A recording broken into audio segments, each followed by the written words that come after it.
উঠে দাঁড়াই চাবিটা নেওয়ার জন্য, তখন ও আমাকে একটা কিস করে বসে। কেমন আছেন শামীমা? জি ভাইয়া, ভালো আছি। আপনি এসেছেন গাজীপুর থেকে? জি ভাইয়া। ওকে, আপনার কিছু তো আমরা দেখছি না কেউ, সুতরাং একটু বেসিক জিনিসগুলো আমাদের একটু বলতে হবে। আপনার বয়স এখন কত? 23। আপনি একটু জোরে বলবেন প্লিজ, কারণ 23 বছর বয়স, তাই তো? আচ্ছা, আর আপনি কি করছেন, মানে কোনো পড়াশোনা করছেন? না ভাইয়া, আমি এখন আর কিছুই করতেছি না, বাসায়। আচ্ছা, বাসায় থাকেন আপনি। আপনার কয় ভাই বোন? 2 ভাই 2 বোন, আমি সবার বড়। আপনি সবার বড় এবং আপনারা 2 ভাই 2 বোন। ঠিক আছে, আপনার জীবনের গল্পে আমরা যাই, তবে যাবার আগে একটু আমরা জানতে চাই যে আপনার বাবা কি কোনো কাজ করেন বা জব করেন? হ্যাঁ ভাইয়া, আমার বাবা একটা সরকারি চাকরি করে, হচ্ছে বাংলাদেশ সমরাস্ত্র কারখানাতে। বাংলাদেশ সমরাস্ত্র কারখানাতে। আর আপনার মা? আমার মা গৃহিণী। আপনার মা হাউস ওয়াইফ। ওকে, চলুন আপনার জীবনের গল্প আমরা শুনবো এবং খুব মনোযোগ দিয়ে শুনবো আশা করছি। কোথা থেকে আপনি শুরু করতে চান? ভাইয়া, আমি শুরু করবো ক্লাস 4-এ। যখন আমি পড়ি ক্লাস 4, আমরা তখন নানির বাড়িতে থাকি। ক্লাস 4-এ? হ্যাঁ, নানির বাড়িতে থাকি। তো আমার দাদুর জোরাজোরিতেই আমার বাবাকে দেশের বাইরে পাঠানো হয়। চাকরি থাকা অবস্থাতেই দেশের বাইরে পাঠানো হয়। আমার মামারা যে দেশের বাইরে থাকে, তার জন্য বলা হয় যে তাদের মেয়ের জামাইকে কেন নেওয়া হচ্ছে না। তো একটা জোরপূর্বক, আমার বাবার কোনো ইচ্ছাই ছিল না এখানে। তো অনেক টাকা ধার করে তারপর যাওয়া হয় সৌদি। সেখানে 3 মাস 7 দিন থেকে চলে আসছে আপনার বাবা? হ্যাঁ, চলে আসছে, টাকা পয়সা মাইটার খেয়ে। আসার পরে যেটা হয়েছে যে চাকরিটা নিয়ে অনেক ঝামেলা সৃষ্টি হয়েছে, যে 1 মাস 7 দিন পার হয়ে গেছে। 3 মাস 7 দিন, 3 মাস 7 দিন পার হয়েছে। তার আগে আপনার বাবা চাকরি করতেন? হ্যাঁ, চাকরি করতেন। এবং ওখান থেকে ছুটি নিয়ে 3 মাসের ছুটি নিয়ে চলে গেছে। তো 7 দিন যেহেতু পার হয়ে গেছে, সরকারি চাকরি, তো লাল কালি একটা পড়ে গেছে। কেন গিয়েছিলেন মূলত বিদেশে? বিদেশে গেছে ছেলে মেয়ে 4 জন, ভাবলো যে হয়তো বা গেলে উন্নতি করতে পারবে, আর ছেলে মেয়েও ভালোভাবে থাকতে পারবে, পড়াশোনা করাবে। আম্মু অনেক টাকা পয়সা ধার করে বিদেশ পাঠালো। 3 মাস 7 দিন থেকে চলে আসলো। তারপর এসে অনেক কষ্ট করে, মানে আমার যে আব্বুর বস আছে, ওনাদেরকে ধরে টরে যে চাকরিটা আবার নিল। তো চাকরি করতেছে এর মধ্যে একদিন আমাদের পড়াশোনা নিয়ে, আমরা 2 ভাই বোন, আমার ইমিডিয়েট ছোট যেটা, ওটা আর আমরা এত বেশি টেলিভিশন দেখতাম নানুর বাড়িতে, এটা নিয়ে আন্টির সাথে আমার আব্বুর ঝগড়া লাগে, আমাদের কোয়ার্টার নিয়ে ফেলে। মানে আমরা যে সরকারি কোয়ার্টার, ওই কোয়ার্টার নিয়ে ফেলে। তো 2 ভাই বোন নিয়ে আব্বু আম্মু ওখানে উঠলো। তখন আমি ক্লাস 5-এ পড়ি। ক্লাস 5-এ। ক্লাস 7-এ যখন উঠি, তখন আমরা বাসা চেঞ্জ করি। যেহেতু ফ্যামিলিতে একটা অর্থনৈতিক সমস্যা ছিল, তার জন্য আমাদের বাসায় একটি লজিং রাখা হয় একটা ছেলেকে। ছেলেটির নাম হচ্ছে জুয়েল কাউসার, আব্দুল্লাহ কাউসার জুয়েল। আমার আম্মু বেশিরভাগ সময় বাইরে থাকতো, যেহেতু অনেক টাকা ধার হয়ে গেছে। আমি একটু পরিষ্কার করতে চাই, ছেলেটাকে লজিং নিয়ে আসলো আপনার বাবা? না, বাবা না। তাহলে আমার একটা ভাইয়া ছিল, দূর সম্পর্কে এক ভাইয়ার সাথে পড়তো, আই মিন ফ্রেন্ড। ওই ভাইয়ার মাধ্যমে আসা। তো আম্মু আর কিছু বলেনি যে উঠাও বা উঠো। হঠাৎ একদিন বগুড়া থেকে বেডিং পত্র নিয়ে আমাদের বাসায়। বগুড়া থেকে? হ্যাঁ, বগুড়া থেকে। তো আমরা একটু অবাক, আম্মু একটু অবাক, কি ব্যাপার। আমরা 3 ভাই বোন, আর আব্বু আম্মু এক রুমে, আর একটা রুম ভাড়া দেওয়া হলো, মানে সরকারি কোয়ার্টারের মধ্যে। সরকারি কোয়ার্টারের মধ্যে, যেটা কিন্তু কোনোভাবেই নিয়ম ছিল না। ও যখন ইন্টার ফার্স্ট ইয়ার ভর্তি, তখন আমি ক্লাস 7-এ।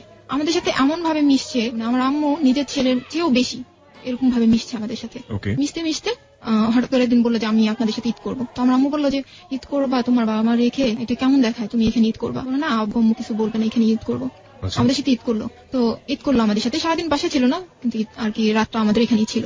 এইভাবে কাটতে কাটতে যখন আমি ক্লাস 8-এ বার্ষিক পরীক্ষা দিব, এমনকি রান্নাঘরে গিয়েও সে ভাত নিয়ে খাইতেছে, এরকম। তারপর যখন ক্লাস 8-এ আমি বার্ষিক পরীক্ষা দিলাম, তখন হঠাৎ একদিন ও ভিতর রুমে, মানে ও তো থাকে বাইরের রুমে, আমি ভিতর রুমে ঘর মুছতেছিলাম। ও হঠাৎ ওর রুমটা তালা দিয়ে চাবিটা দেওয়ার জন্য আমার রুমে আসে। তো ও, মানে আমি যখন উঠে দাঁড়াই চাবিটা নেওয়ার জন্য, তখন ও আমাকে একটা কিস করে বসে কপালে। আমি আচমকা, আমি তখন মানে কি, আমি কিছুই বুঝি নাই কি হইলো। ভাইয়া, তখন তো ভাইয়া বলতাম, যে ভাইয়া এটা কি করলো, আমাকে কিস করলো কেন, এরকম একটা অনুভব। তো চলে গেল। সারাদিন আমার বাসায় ফিরে নেই। সন্ধ্যার পর যখন বাসায় ফিরতে, তখন আমি জিজ্ঞেস করলাম যে ভাইয়া আপনি এরকম একটা কাজ আমার সাথে করলেন, এরকম প্রশ্ন করলাম। তো উনি উত্তর দিল যে আমার ছোট বোনটা তো আমার কাছে নাই, তাই আমার খারাপ লাগছে এর জন্য। আমি ওনার কিরকম জানি, আমিও ভাবলাম হয়তোবা ছোট বোন ভেবেই। তারপর যাক, এটা তো চলে গেছে, আমি ভুলে গেছি। যে এরকম সাধারণত যেটা হয় যে এরকম, মানে এই বয়সটাতে খুবই ম্যাচিউর একটা বয়স, এবং এই বয়সে যদি মেয়েদের ক্ষেত্রে হোক বা ছেলেদের ক্ষেত্রে যেটাই হোক না কেন, এরকম ঘটনা ঘটলে সাধারণত ফ্যামিলি মেম্বারদের সাথে তারা ব্যাপারটা শেয়ার করে। তো আপনি কি শেয়ার করে? আমার যেটা মনে হয়, মানে বিশেষ করে ছোট বোনের সাথে হোক বা মার কাছে গিয়ে যাই হোক, আপনি কি কারোর সাথে শেয়ার করেছিলেন? না, আমি কারোর সাথে শেয়ার করি। আমার ছোট বোনটা আমার 8 বছরের ছোট, অনেক ছোট। তো ওর সাথে তো শেয়ার করার কোনো আসে না। আর আম্মু বেশিরভাগ সময় যেহেতু বাহিরে থাকতো, আম্মুর সাথে অতটা বেশি ক্লোজ ছিলাম না যে সবকিছু খুলে বলবো। আর আমাকে দেখা যেত বাসা থেকে খুব বেশি বাহিরে যেতে দিত না। আপনার কোথায়, মানে যেহেতু হাউস ওয়াইফ ছিলেন, কোথায় থাকতেন? আম্মু যে ওই যে কি বলে এটাকে, সমিতি যেটাকে বলে, এটার সাথে জড়াই গেছিল অনেক বেশি। সমিতি করতেন? হ্যাঁ, সমিতি করতেন। এই বেশিরভাগ সময় বাহিরে বাহিরে থাকতেন। তো এই খুব বেশি সময় পাইনি তার সাথে যে কথাগুলো খুলে বলবো। আর যেহেতু আমি বাহিরেও আমাকে খুব কম যাওয়া হতো, যে বাহিরে যাইতেন না, দোতলা বাসা ছিল তো বাহিরে খুব বেশি যাওয়া হতো না, তাই কারোর সাথে বলাও হতো না যে বান্ধবী বা বন্ধু কেউ আছে যে আমি শেয়ার করবো, এরকম কেউ ছিল না। খুব কম মিশছি মানুষের সাথে আমি। আচ্ছা, তো তারপরে ছেলেটা আসলো, আপনি তাকে বললেন? ওকে বললাম, তো ও বললো যে ওর ছোট বোন কাছে নয় তো অনেকদিন যাবত দেখে না, তাই আমি বললাম আচ্ছা ওকে, হয়তো এরকম আমি ওকে বোন ভেবেই হয়তো এই জিনিসটা করছে, আচ্ছা ঠিক আছে ওকে। কিন্তু এক পর্যায়ে দেখা গেল যে আমি ওর রুমে খাবার নিয়ে যাচ্ছি, আমাকে ধরতেছে, আমি ছাড়া নিতে চাইতেছি কিন্তু আমার ধরেই আছে, ছাড়তে চাইতেছে, আমাকে জড়াজড়ি করতেছে। এমন এক পর্যায়ে চলে গেছে যে আমার সাথে ওর সাথে আমার একটা শারীরিক সম্পর্ক হয়ে গেছে প্রথম অবস্থায়। যে আমি একটু জানতে চাই যে আপনি ক্লাস 8-এ পড়েন এবং আপনি বলছেন যে শারীরিক সম্পর্ক একটা পর্যায়ে হয়ে গেছে, এটা কি হঠাৎ করেই হয়ে যাওয়া, আচমকাই হয়ে যাওয়া? একদমই হঠাৎ। দেখা গেল যে আমি একটা কলম আনতে, ভাইয়া একটা কলম দেন তো, ও আমাকে ধরে বসছে, বা ভাইয়া এই প্লেটটা নিয়ে যাই, বা আমাকে একটা পেজ দেন, এরকম হঠাৎ করে, একদমই হঠাৎ। হয় না যে আপনি তো একটু হলেও একটা ঘটনা ঘটে যাচ্ছে, আপনি তার অ্যাটিটিউড দেখে বা তার আচরণ দেখে? কোনো রকম কিছুই না, কোনো রকম। আমি এটা বুঝতে পারতাম যে সে আমার কাছে আসতে চাইতেছে বা কিছু করতে চাইতেছে, এটা আমি কিছুই বুঝিনি, হঠাৎই এরকম জড়ায় ধরে এরকম হয়ে গেল। এবং আমি অনেক জোর করলাম যে আমাকে ছাড়েন, কি করতেছেন, এগুলো কি করতেছেন, ছাড়েন আমাকে। এতটাই জোর, একটা ছেলের সাথে একটা মেয়ে কিভাবে এটা পায়রা ওঠায়, আমি একদমই অবাক। সাধারণত যেটা হয় যে ওই সেরকম হলে তো মেয়েটা তো অনেক ছোট, স্বাভাবিকভাবে চিৎকার চেঁচামেচি করার একটা ব্যাপার ছিল, শাউট করার একটা ব্যাপার ছিল, আপনি সেটা করেননি? না, আমি এটা করিনি। কেন করেননি? ভয় ছিল যে আব্বু আম্মু এটা যদি আয়সা একটা ঝামেলার সৃষ্টি হয়, যে এই মেয়ে খারাপ, আশেপাশে মানুষ এরকম, আমাদের এলাকাটা ছিল এরকম যে ছেলে কি করলো সেটা না, মেয়েটার উপরে কিন্তু জিনিসটা চাপাই দেওয়া হয় যে মেয়েটা হয়তো বা এই কাজটা করতেছে। তাই আমি চিল্লাচিল্লি, আর এমন হয়তো যে চিল্লাচিল্লি করলে লোকজন আইসা ওরে কিছু বলতো না, বলতো যে এই মেয়েটা এর ঘরে এই ছেলেকে রাখা হয়েছে, এই মেয়েটা নিশ্চয়ই এই কাজটা করছে, বা এই মেয়েটাই খারাপ, এরকম হয়তো। ঘটনাটা আমি যত বুঝতে পারছি আপনার কাছ থেকে শুনে যে এটা একটা ইভেন্চুয়ালি হঠাৎ করে হয়ে যাওয়া, কোনো ইকুয়েশন নাই, কোনো কিছু নাই। আমি একদমই বুঝতে পারিনি, একদমই না, যে ও আমার সাথে এরকম করবে আমি কখনোই চিন্তা করিনি। আপনি তখন ক্লাস 8-এ পড়েন, আর তখন কোথায় পড়ছে? তখন ইন্টার কি ফার্স্ট ইয়ার আর সেকেন্ড ইয়ার? হ্যাঁ, সেকেন্ড ইয়ার। সেকেন্ড ইয়ারে পড়ছে, ইন্টার সেকেন্ড ইয়ারে পড়ছে জুয়েল, এবং শামিমা তখন ক্লাস 8-এ। ওকে, তারপর কি হলো? তারপর আমি তো কান্নাকাটি করতেছি খুব, আমাকে এরকম করলেন কেন আপনি? তো কান্নাকাটি করার পর আমাকে বুঝালো যে কান্নাকাটি করো না, এটা হঠাৎ করে হয়ে গেছে, টেনশন করার কিছু নাই।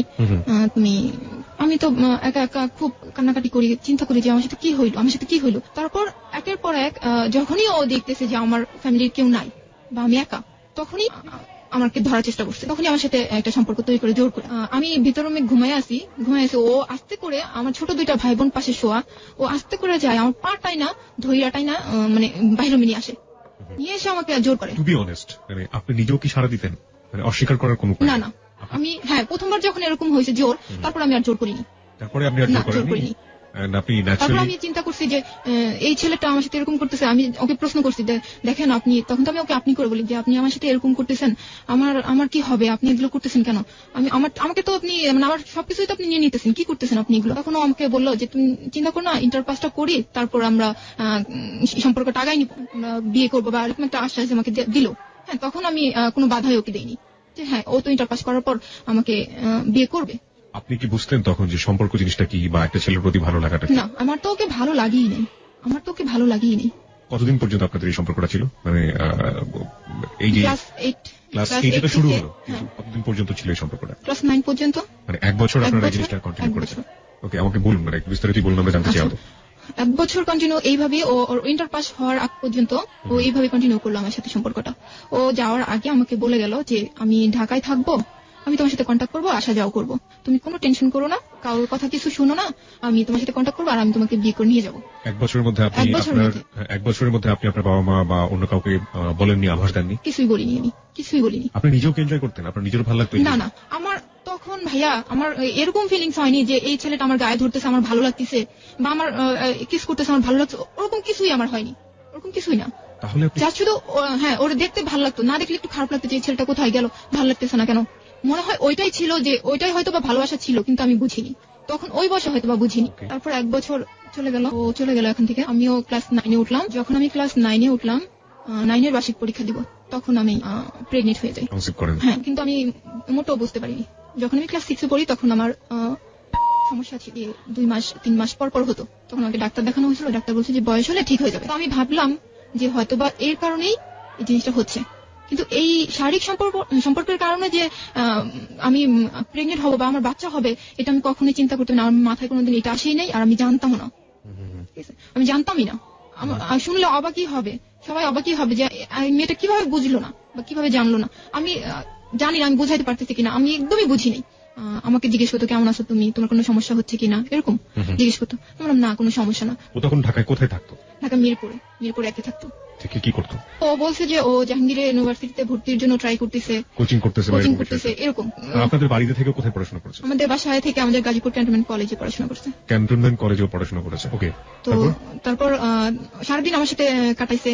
বা এরকম হয়তো যে আমাদের এখানে কোনো অনুষ্ঠান হলে বা মেলা হলে আমি ওকে বলতাম যে আমাদের এখানে না একটা অনুষ্ঠান হতেছে, আসবা? বলতো আচ্ছা ঠিক আছে আসবো, কিন্তু একটু দেরি হবে। আচ্ছা ঠিক আছে, ওকে, দেরি হলে সমস্যা নাই। শুধুমাত্র শারীরিক সম্পর্ক ছাড়া আপনি তো এখন অনেক অনেক ম্যাচিউর হয়েছেন, বয়স হয়েছে। প্রেম ভালোবাসা করলে শারীরিক সম্পর্কের বাইরে যে ধরনের এক ধরনের সম্পর্ক থাকে, ওই সম্পর্ক কি কখনোই আপনাদের মধ্যে ছিল ওই সময়টাতে, বিশেষ করে যে সময়ের কথা আপনি বলছেন? না, ওরকম কিছুই ছিল না।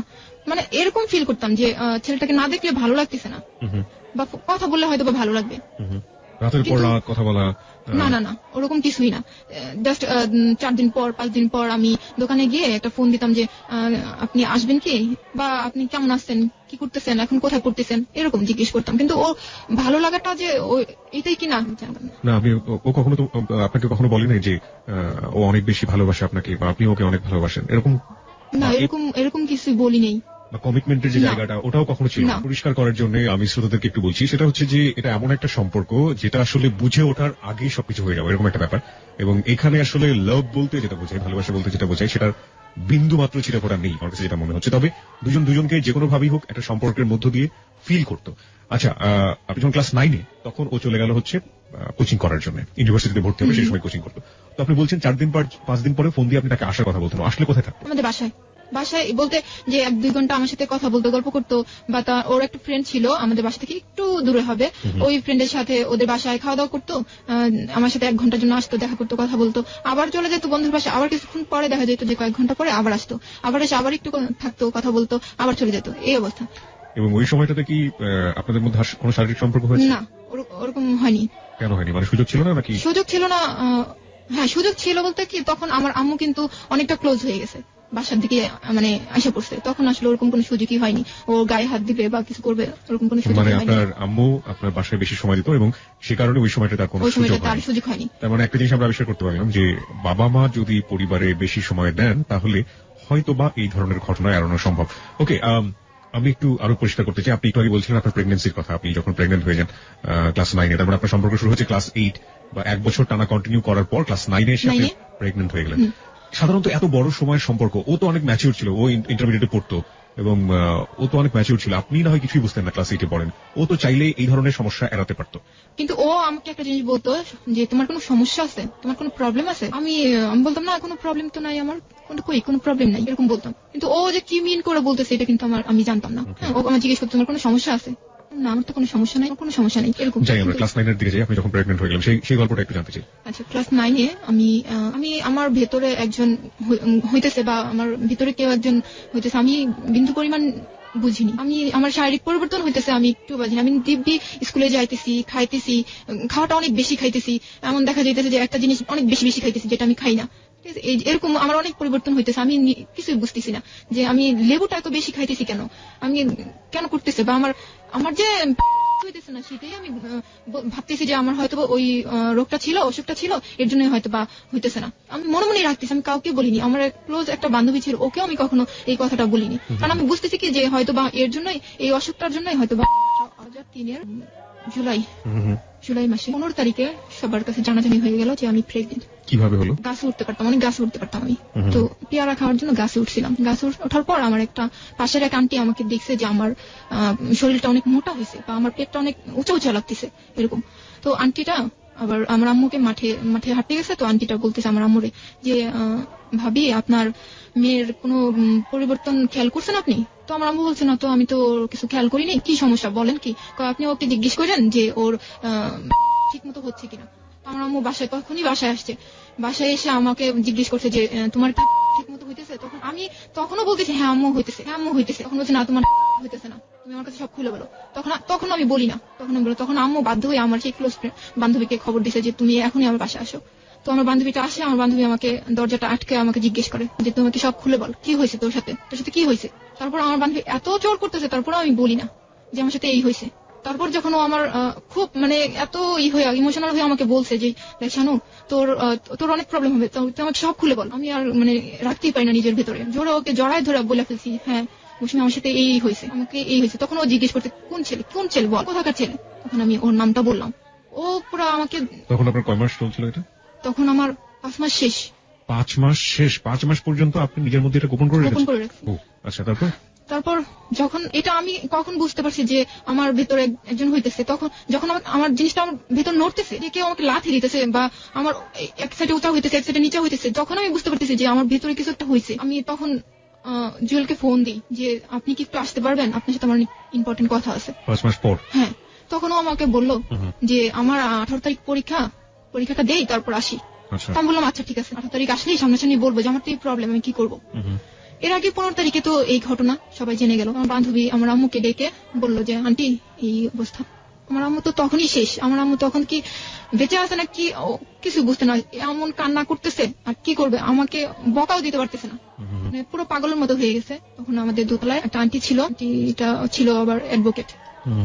তো ওই আন্টিকে ডাকার পর বলে যে আমার সাথে একটু চলো, মার্কেটে চলো, ফোন দিতে হবে এক জায়গায়, আমাকে সহই, আমি সাথে ছিলাম, আমাকে সহই মার্কেটে নিয়ে যেয়ে ফোন করলো ওর কাছে, জুয়েলের কাছে ফোন করলো যে আমাকে আম্মু আর আন্টি যা যা শিখাই দিছে আমি তাই ওকে বললাম যে তুমি কি আসবা, তুমি কালকের মধ্যে আসো, তুমি কালকের মধ্যে আসবা। আম্মু শিখাই দিল যে বলো যে আমি প্রেগনেন্ট, তুমি কি আমাকে বিয়ে করবা কি করবা না, যদি বিয়ে করো তাহলে কালকে আসো। আপনার আম্মু আপনাকে এই কথা বললো ওই ছেলেকে বলার জন্য যে তুমি আসো। তারপর যখন ও আমার কথায় সায় দিতেছে না, তখন আমার ওই আন্টিটা ফোন নিয়ে বললো যে দেখো জুয়েল, ও তো নাছাড়বান্ধা, ও বললে না আমার পরীক্ষা, আমি আসতেই পারবো না, পরীক্ষা আমি আসতে পারবো না। একই কথা, আমার বাসায় তো পুরো একদম অন্ধকার। আমার আব্বুরে বললো, আব্বু তো আমার আব্বু আমাকে সবচেয়ে বেশি 4 ভাই বোনের মধ্যে সবচেয়ে বেশি ভালোবাসে। সে জায়নামাজ থেকে এক বিন্দুর জন্য ওঠে নাই, শুধু আল্লাহর কাছে একটা দোয়া করছে আমার মেয়ের কোনো সর্বনাশ, কোনো ক্ষতি যেন না হয়, এই ছেলে যেন আশা পড়ে, এরকম একটা ওখান থেকে উঠিনি, জায়নামাজ থেকে উঠিনি আমার আব্বু। তো আমাকে আমার আম্মু আরো অনেক কিছু ডিটেল জিজ্ঞেস করলো যে তুমি কবে এগুলো করছো, কেন করছো এই। তখন আমি বললাম যে আম্মু আমি তো আসলে আমার সাথে এরকম হয়েছে। আমাকে বলছে তুমি বলোনি কেন, আমার কাছে কেন বলোনি, মা হইতেছে সবচেয়ে কাছের বন্ধু, তুমি কেন আমাকে বলোনি। তখন আসলে আমি কিছুই বলিনি, আমি শুধু কান্না করছি, কিছুই বলিনি, কিছু বলতে পারিনি। তারপর পরের দিন সকালবেলা আমার সিঁড়ির যে মুরব্বীরা আছে এদেরকে আমার বাবা ডেকে এই ঘটনাটা বললো যে এরকম একটা ঘটনা, এখন আপনারা যদি হেল্প না করেন তাহলে আমি একা কিছু করতে পারবো না। তখন আমাদেরকে ডাকছিল আপনার আব্বু ডেকে। কাকে ডেকেছে? আমাদের সিঁড়িতে যে মুরব্বীরা থাকে, সিঁড়ি মানে হচ্ছে আপনাদের বিল্ডিং? হ্যাঁ, বিল্ডিং এর যে আঙ্কেলরা আছে তাদেরকে ডাকলো। এর মধ্যে যে আন্টির কথা বললাম, ওই আন্টির আব্বু ছিল একটু উপরের লেভেলে। তো ওনাকে আমি নানা ডাকতাম। তো ওই নানাকে আগে বলা হয়েছে যে আপনি একটু সিঁড়ির লোকজনকে নিয়ে একটু আমার বাসায় আসেন, আমার বাসায় একটা প্রবলেম হয়েছে। তো ওনারা আসার পর পরামর্শ করে যে কি করলে কি করা যায়। তখন ওই নানাটা বললো যে ঠিক আছে, আমি এটা অফিসে যাওয়ার পর অফিসে আমাদের যে বস আছে ওদেরকে জানাবো এবং কিভাবে কি করা যায় সেটা আমরা দেখতেছি। এবং সেই লোকজনই একটা দায়িত্ব নিল যে কিভাবে এই মেয়েকে কি করা যায়। তো আমাকে আমার নানা অনেক কিছু জিজ্ঞেস করছে যে তুমি কি ও কি তোমাকে কোনো চিঠি দিছে বা ও লিখছে, এরকম কোনো কাগজ আছে? তো আমি বললাম হ্যাঁ আছে, আমার কাছে এরকম কাগজ আছে। তো আমাকে দেখাইতে বললো। পরে আমি সব দেখাইছি যে এই ডায়েরিতে এত ডেট গুলা লেখা আছে, যে ও কোনদিন আসছে আমার এখানে। তারপর আমাকে একটা চিঠি লিখছে, এগুলা দেখালাম। চিঠি লিখতো আপনার কাছে? হ্যাঁ, চিঠি লিখতো আমার কাছে। কেন, কি ধরনের কি ভাষা থাকতো চিঠিতে? চিঠিতে ভাষা ছিল এরকম যে পড়াশোনা করো, ভালোভাবে পড়াশোনা করো, টেনশন করো না, নিজের যত্ন নাও। আর ছিল এরকম যে আই লাভ ইউ, এই এতটুকুই, এগুলাই ভালোবাসার কথাগুলা লেখা ছিল এরকম। চিঠিগুলা অনেকদিন এরকম ছিল না যে লেখা পোস্ট করলাম তারপর আসলো, এরকম না। ও যখন আসতো ও একাই আমার রুম থেকে কাগজ কলম নিয়ে আমার জন্য লিখতো, লিখে আমার কাছে দিত, আমার রুমে বসে আমাকে চিঠি লিখে আমাকে দিত এরকম। কিন্তু যে ও চলে গেছে ওখান থেকে চিঠি দিতে এরকম না। তো কতগুলো চিঠি ছিল এরকম আপনার কাছে? 3-4টার মতো। তো নানারা সবাই পরের দিন করলো, অফিসে গেল এবং আমাদের যে ছিল কমান্ডেন্ট ছিল ওখানে জানালো যে আমাদের অর্ডিন্যান্সের চাকরিজীবীর মেয়ের সাথে এরকম একটা ঘটনা ঘটছে। তো ওনারা সিদ্ধান্ত নিল যে এখন কি করা যায়। ছেলে কোথায়? ছেলে তো বগুড়ায়। মানে তখন মিরপুরে ছিল, আপনি বলছিলেন কোচিং করছে। ও না, বগুড়া চলে গেছে। ও যখন জানতে পারছে যে আমি প্রেগনেন্ট, তখন ও ঢাকায় পরীক্ষা না দিয়ে চলে গেছে বগুড়ায়, পরীক্ষাটা অ্যাটেন্ড করেনি, চলে গেছে। তারপর আমাদের ওখান থেকে আমাদের যে স্যার আছে উনি একটা চিঠি লিখলো যে এই চিঠির মাধ্যমে ওই চিঠিটা ওই বগুড়া থানায় দিলেই তোমাকে তারা হেল্প করবে, হেল্প করবে, ওখান থেকে লোক যে ওকে নিয়ে আসবে এবং ও মেয়েটাকে বিয়ে করতে বাধ্য, এরকম। তো 5 জন ছিল আমাদের সিঁড়ির 5 জন মিলে, আমার আব্বু যায়নি, 5 জন মিলে এই চিঠিটা নিয়ে চলে গেল। চিঠিটা এই মুহূর্তে আমার কাছে আছে, আমি একটু সামারি পড়তে চাই, চিঠিটার সারমর্ম পড়তে চাই। এটা মূলত এখানে আসলে যেভাবে লেখা হয়েছে, প্রথমে সালাম দেওয়া হয়েছে, দ্বিতীয়তে লেখা আছে যে উল্লেখ করা যাচ্ছে যে মোহাম্মদ আব্দুল্লাহ আল কাউসার জুয়েল, আপনি যার কথা বলছিলেন, পিতার নাম পড়বো না আমি, গ্রাম কোনটা পড়বো না, ডাকঘর পড়বো না, থানা পড়বো না, জেলা গাইবান্ধা। কেন বগুড়ার কথা আপনি বলছেন? না, গাইবান্ধা জেলা। ওর আব্বু যেহেতু সরকারি চাকরি করতো, সেই জন্য ওদের কোয়ার্টারটা ছিল, মানে বাসা ভাড়া নিয়ে যে থাকতো, ওটা ছিল বগুড়া। শিক্ষাবর্ষে গাজীপুর ক্যানবোর্ড কলেজের ছাত্র ছিল। ওকে, উক্ত কলেজের ছাত্র হিসেবে সে বাংলাদেশ সমরাষ্ট্র কারখানার কর্মচারী, আপনার বাবার নাম, এবং আপনার বাসায় লজিং থাকতো। বাসায় লজিং থাকার সুবাদে সে অমুকের অপরিণত 14 বছর বয়স্কা মেয়ে শামীমা সুলতানা শানু, আপনার ডাকনাম, এর সাথে সখ্যতা করে তোলে এবং মেয়েটিকে এক সময় তার লালসার শিকারে অন্তঃসত্ত্বা হয়ে পড়ে। বিষয়টি জানাজানি হলে জুয়েল মেয়েটিকে বিবাহ করার প্রতিশ্রুতি দিয়ে বাড়ি যায়, কিন্তু তারপর থেকে জুয়েলের আর কোনো খবর নেই। সে মেয়েটি এবং মেয়ের পরিবারের সাথে যোগাযোগ বিচ্ছিন্ন করে দেয়। 3 আছে যে মেয়েটি একেবারে কিশোরী, জীবনের ভালো মন্দ বোঝার আগে অন্তঃসত্ত্বা হয়ে পরিবার এবং সমাজের ধিক্কারের মধ্যে পড়েছে। সমাজই এখন পারে তাকে উদ্ধার করে মর্যাদা দিতে, পুনর্বাসিত করতে। সমাজের দায়িত্ব অন্তঃসত্ত্বা মেয়েটির অনাগত শিশুর পিতৃ পরিচয় প্রতিষ্ঠিত করা। 3 নম্বর পয়েন্ট আমি আরেকবার পড়তে চাই। মেয়েটি একেবারে কিশোরী, জীবনের ভালো মন্দ বোঝার আগে অন্তঃসত্ত্বা হয়ে পরিবার এবং সমাজের ধিক্কারের মধ্যে পড়েছে। সমাজই এখন পারে তাকে উদ্ধার করে মর্যাদা দিতে, পুনর্বাসিত করতে। সমাজের দায়িত্ব অন্তঃসত্ত্বা মেয়েটির অনাগত শিশুর পিতৃ পরিচয় প্রতিষ্ঠা করা। এই পয়েন্ট আমি 2 বার পড়েছি, তার পেছনে যথেষ্ট কারণ আছে, সেটা আমি একবার অনুষ্ঠানের শেষে বলতে চাই। 4, পত্রবাহক বাংলাদেশ সমরাস্ত্র কারখানার কর্মচারী, তার অনাগত শিশুর পিতৃ পরিচয় প্রতিষ্ঠা করার মান সেই আপনাদের সাহায্যে সহায়তা প্রার্থী।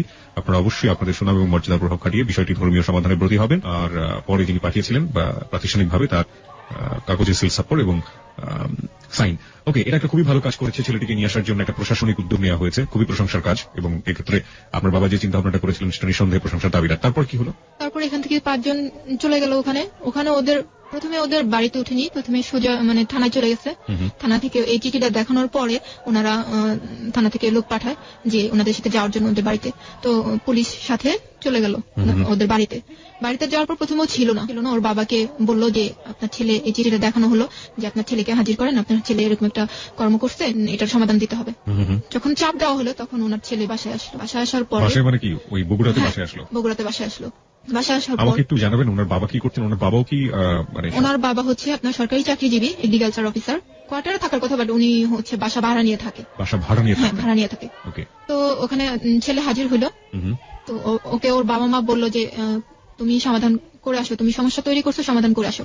তো ওর আম্মু যখন এই কথা বললো যে তুমি আজকে তোমার বোন হলে তুমি কি করতে, এই প্রশ্নটা ওকে করছিল, তখন ওর মামা আর এক নানাকে নিয়ে আর 3 জন চলে আসছে আমাদের এই 5 জনের সাথে আমাদের গাজীপুরে।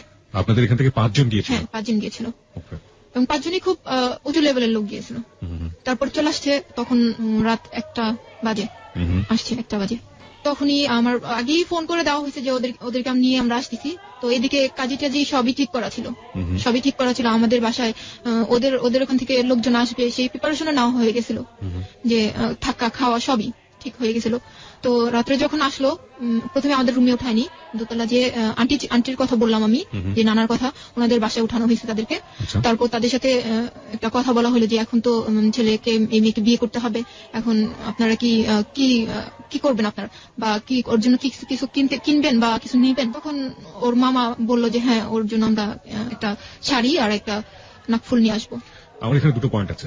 একটা হচ্ছে এই পত্রে উল্লেখ করা আছে আপনার বয়স 14 বছর, এবং এটা একটা প্রশাসনিক পত্র এবং এটা প্রাতিষ্ঠানিক পত্র। সেই সময়ে তাকে আপনার চিন্তা করা হচ্ছে আপনাকে বিয়ে দেওয়া হবে, এবং আমার বয়স হচ্ছে তখন 14 বছর, যেটা এই পত্রে একদম স্পষ্ট করে উল্লেখ করা আছে। বাংলাদেশ সরকারের নিয়ম অনুযায়ী 18 বছরের নিচে কোনো মেয়েকে বিয়ে দেওয়ার কোনো এখতিয়ার কারণ নেই, এবং প্রাতিষ্ঠানিকভাবে সেটা উদ্যোগ নেওয়া একেবারে রীতিমতো অন্যায়। তাহলে এই ধরনের কাজ তারা কোন চিন্তাতে করেছিল, মানে কেন করেছিল, আপনার কি মনে হয়?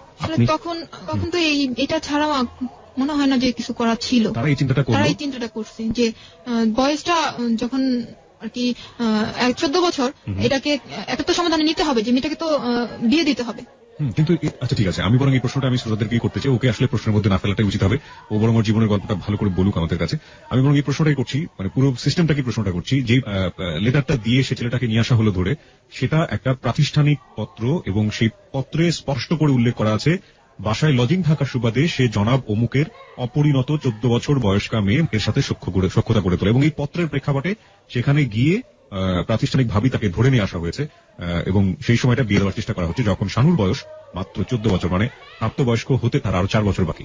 আচ্ছা, তারপরে কি হলো? তারপর ওর মামা আর ওর নানা মিলে আমাদের এখানকার একটা মার্কেটে গিয়ে একটা শাড়ি, একটা সুতি শাড়ি আর একটা নাকফুল নিয়ে আসলো। নিয়ে এসে তখন আমাদের বাসায় নিয়ে আসা হলো, ওদের দোতলা থেকে নিচে নামানো হলো যে আসেন। তো ওরা বাইরের রুমে ছিল, আমি ভিতর রুমে ছিলাম।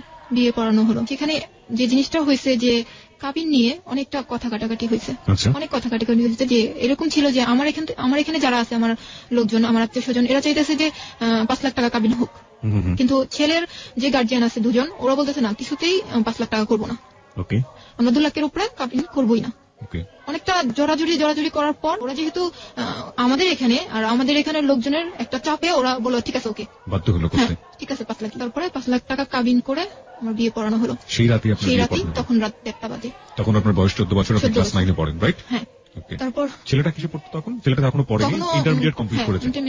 তার মানে ছেলেটার বয়স 18 বছর, সর্বোচ্চ 18 বছর। তার মানে সেও কিন্তু প্রাপ্তবয়স্ক হয়নি। এবং এই ব্যাপারগুলো যদি গ্রাম অঞ্চলে ঘটে থাকে, আমরা যদি গ্রাম অঞ্চলে দেখি এই জিনিসগুলো হয়েছে, ওরা তো ভুল করেছে, ব্যাপারে কোনো সন্দেহ নেই, ওরা দুজনই ভুল করেছে এবং সেটা ব্যাপারে আমরা কোনো মন্তব্যই করতে চাই না। হ্যাঁ, ভুল করেছে, কিন্তু সমাজ, এখানে সমাজের কথা বলা হচ্ছে, সমাজের সাথে বিশাল এক প্রতিষ্ঠান জড়িত, প্রতিষ্ঠানের কথা বলা হচ্ছে, সবকিছু মিলিয়ে যে আসলে কি হলো এটা আপনারা বিবেচনা করে নেবেন, কারণ দুজনই কিন্তু প্রাপ্তবয়স্ক নয়। যাই হোক, তারপরে কি হলো? তারপর আমার আন্টি, মানে যে আন্টির কথা আমি বলতেছি বারবার, ওই আন্টি আমাকে বললো যে তুমি এখন একটু ওই রুমে যাও, জুয়েলের কাছে যাও, কথা বলো। আমি তো খুবই রাগ যে আমি ফোন করছি, আমি আমার আম্মু আমার আন্টি ফোন করছি, তারপরে ও পরীক্ষায় অ্যাটেন্ড না করে ও মিথ্যে বলে ফাঁকি দিয়ে ও বগুড়ায় কেন চলে গেল? ও যদি আমাকে বিয়ে করবে বলে আশ্বাস দিয়ে ও কেন চলে গেল? এরকম একটা রাগ মনের ভিতর। তখন আমি কিছুতেই ওর রুমে যাবো না, খুবই রাগ, যাবো না, কিছুতেই যাবো না ওর সামনে। ওর চেহারা দেখতে যেন আমার খুব বেশি রাগ হইতেছে, এরকম একটা ভাব, যাবোই না। তখন আমার আব্বু বললো যে শানু তুমি যাও। তখনই আমি আর একটা কথাও বলিনি, গেলাম, রুমে গেলাম। তখন আমার জিজ্ঞেস, আমি যাওয়ার আগে একটু আপনার কাছ থেকে জানতে চাই, প্রত্যেকটা মেয়ের জীবনে, প্রত্যেকটা ছেলের জীবনে বিয়ের ব্যাপারটা অদ্ভুত রকমের একটা স্বপ্নের জায়গা, একেবারে অনাড়ম্বর ভাবে, একেবারে কোন রকম বললেন একটা সুতি শাড়ি, একটা অসামাজিক একটা পরিবেশ, সবকিছু মিলিয়ে এরকম একটা আপনার ফিলিংস এই মুহূর্তে কেমন ছিল? জিনিসটা আসলে একটা আমার ছোটবেলা থেকে, যখন থেকে আমি বুঝি যে বউ জিনিসটা, যখন আমি বুঝি তখন মনে হয়তো যে বউ সাজবো, একসময় আসবে যে আমি অনেক সুন্দর করে বউ সাজবো। যখন ও একটা সুতি শাড়ি আমাকে দিল, আমি শাড়িটা পরিয়ে নেই, আমার উপরে দেওয়া হয়েছিল, মাথার উপরে দেওয়া হয়েছিল, নাকফুলটা আমি পরছি, শাড়িটা যখন আমি মাথার উপরে দিছি, আমার ভেতর থেকে অনেক কষ্ট হইতেছিল, অনেক কাঁদতেছিলাম আমি, যে আমার লাইফে কি হয়ে গেল, আমি কি ভাবলাম, কি হলো, আমি কি করতে চাইলাম, কি হইলো আমার লাইফটা, এরকম একটা কাজ করছে। তারপর রুমে গেলাম, যাওয়ার পর আপনাদের কি বাসর ঘর সাজানো হয়েছিল? না, কিছুই হয়নি, সিম্পল একটা রুম। রুমে যাওয়ার পর ও আমাকে অনেক প্রশ্ন করা শুরু করলো যে তুমি কেন আমাকে বললা না, আগে কেন বললা না, কেন তুমি লুকাইলা, আর আজকে লুকাইছো বিধাই এই অবস্থা হয়েছে তোমার, তুমি তোমার লাইফটা নষ্ট করছো, আমার লাইফটা নষ্ট করছো, এরকম কথাবার্তা। তখন আমার অনেক কষ্ট লাগছে, আমি কিছু না বলেই শুয়ে পড়ছি, চুপচাপ যাই শুয়ে পড়ছি এক সাইডে। শুয়ে পড়ার পর ও বলতেছে যে জানালাগুলো লাগাও। আবার উঠলাম, উঠে আবার জানালাগুলো লাগালাম, আবার ওর সাথে কথা না বলে আবার শুয়ে পড়লাম। তখন ও আমার হাতটা ধরে টেনে, মানে সোফা ছিল, ও সোফাতে বসা ছিল, হাতটা ধরে টেনে সোফাতে বসানোর পর খুব কান্নাকাটি শুরু করে দিল। আমি ওর মুখে দিক তাকাই আছি, আমার মান সম্মান, আমার বাড়িতে পুলিশ গেছে, বাড়িতে মান সম্মান কিছুই রইল না, আমি বাবা মার কাছে ছোট হয়ে গেলাম, আমার বাবা মা আমাকে কি বলবে, আমি কি করলাম, এরকম কথাবার্তা বললো। তো ওর কান্না দেখে আমারও কান্না পাইলো, যে আমরা দুজনেই ভুল করছি, এরকম মনে হলো যে আমরা দুজনেই ভুল করলাম, কেন করলাম আমরা এরকম মনে হইতেছিল তখন। তারপর রাতটা তো এইভাবেই পার হয়েছে। পরের দিন সকালবেলা ওর মামা এবং নানা দুজন চলে যাবে। তো ওর বড় ভাইকে ফোন দিল যে ভাইয়া তুমি আসো, এই দুজন চলে যাক। তো ওর ভাই তারপরের দিন চলে আসলো, আর ওই দুজন চলে গেল। ওর বড় ভাই আসার পর থেকে শুরু হলো আমাকে বোঝানো। ভাই আসার সাথে সাথে আমাকে বোঝানো শুরু হয়ে গেল যে তুমি, আমি খাটে ওপর বসে আছি, সে একটা টোল ছিল, সুপার যে টোলটা সামনে নিয়ে বসে আমাকে বলতেছে যে তুমি এক কাজ করো, তুমি বেবিটা মিসক্যারেজ করে ফেলো। এটা বড় ভাই প্রথমে আপনাকে বলল? বড় ভাই প্রথমে বলল। তখন আমি একটু অবাক, আমি একবার ওর দিক তাকাইতেছি, একবার ভাইয়ার দিক তাকাইতেছি। তারপর আরো অনেক কিছু বোঝানো শুরু হয়ে গেল যে যদি তোমার এই বেবিটা ছেলে হয় তাহলে দেখা যাবে যে সবার আগে বাবাকে খুন করতেছে, আর যদি মেয়ে হয় তাহলে কখনোই বিয়ে দিতে পারবে না, সবাই তাকে জারজ সন্তান বলবে, বড় হয়ে কোথাও বিয়ে দিতে পারবে না, আর তোমার পড়াশোনাও নষ্ট হয়ে যাবে, আর তোমার হাজবেন্ডের যে এখন একদম মাঝপথ, এই পথেও তোমার হাজবেন্ডের পড়াশোনাও নষ্ট হয়ে যাবে। তারপর কি করতে হবে, যে কামলা দিয়ে খেতে হবে, তখন কি তোমরা ভালো থাকতে পারবে? এরকম আমাকে প্রশ্ন করতেছে, বিভিন্ন রকমের প্রশ্ন করে আপনাকে বোঝানোর চেষ্টা করতেছে। তো আমার হাজবেন্ডও কিন্তু এরকমই কথাবার্তা আমাকে বলতেছে, বুঝাইতেছে, একদিন দুই দিন করে বুঝাইতেছে। লাস্ট আমি একটা কথা আমাকে বলা হয়েছিল যে তুমি মেয়ে হলে বিয়ে দিতে পারবে না, মেয়ে হলে তুমি বিয়ে দিতে পারবে না, তাকে জারজ বলা হবে।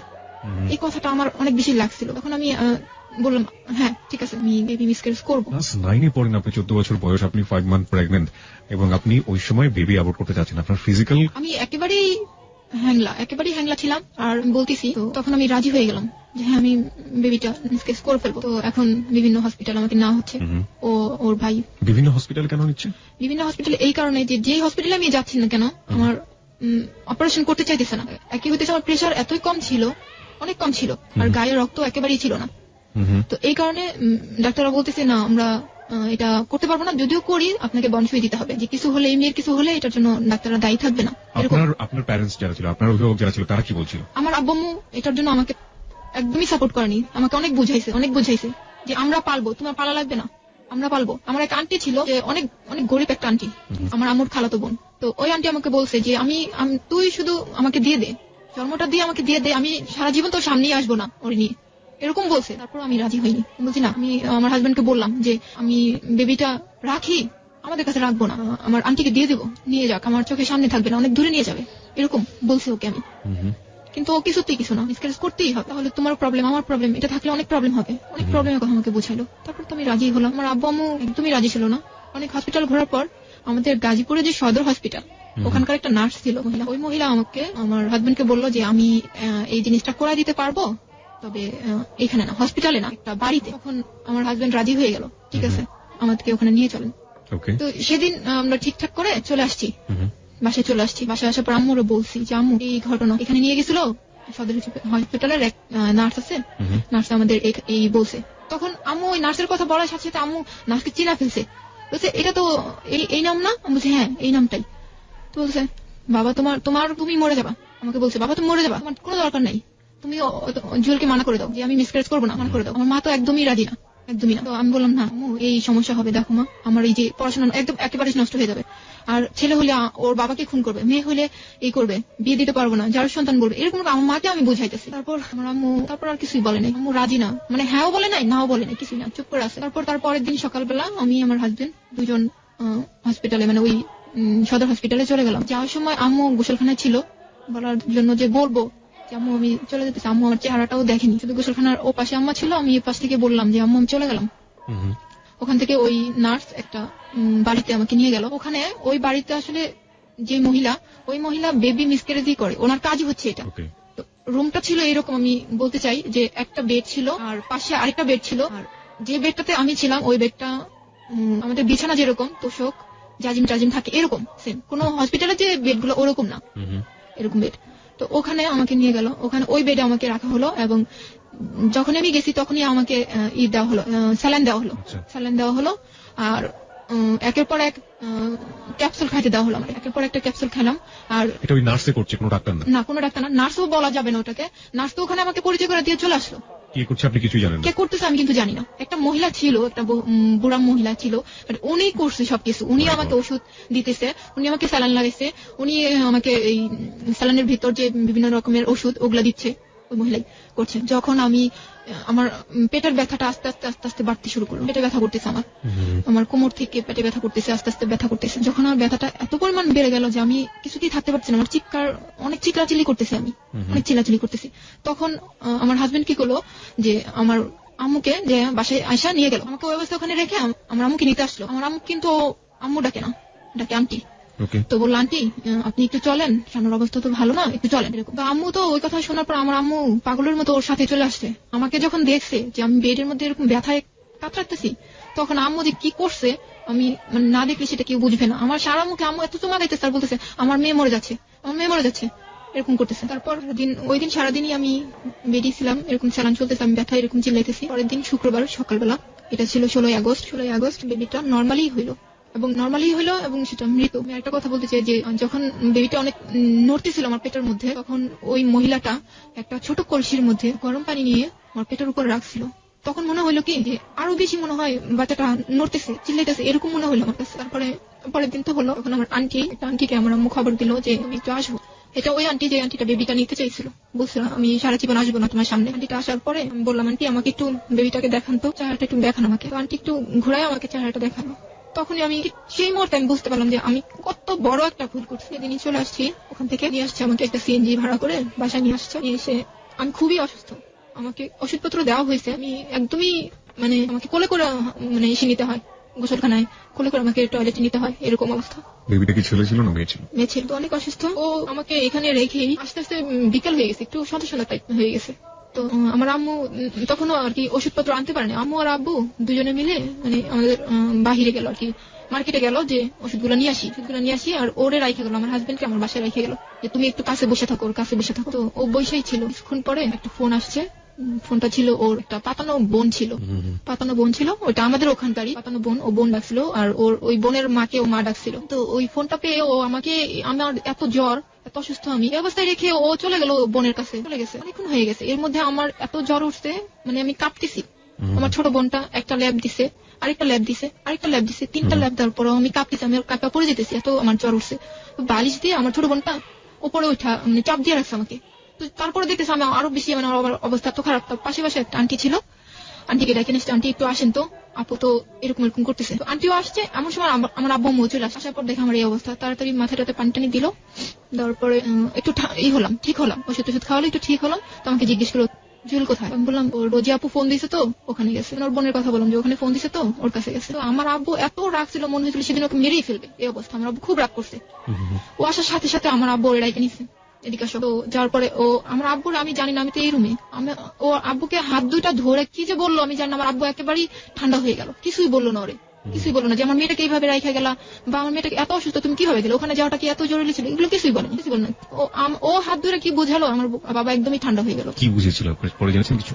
না, আমি কিছুই শুনিনি। কথাটা এরকম ছিল যে ও এরকম একটা ছেলে যে কোনো মানুষের সাথে কথা বলতো এমনিতেই নর্মাল হয়ে যেত, মানে ওর প্রতি একটা আকর্ষণ চলে আসতো, ছেলে হোক মেয়ে হোক।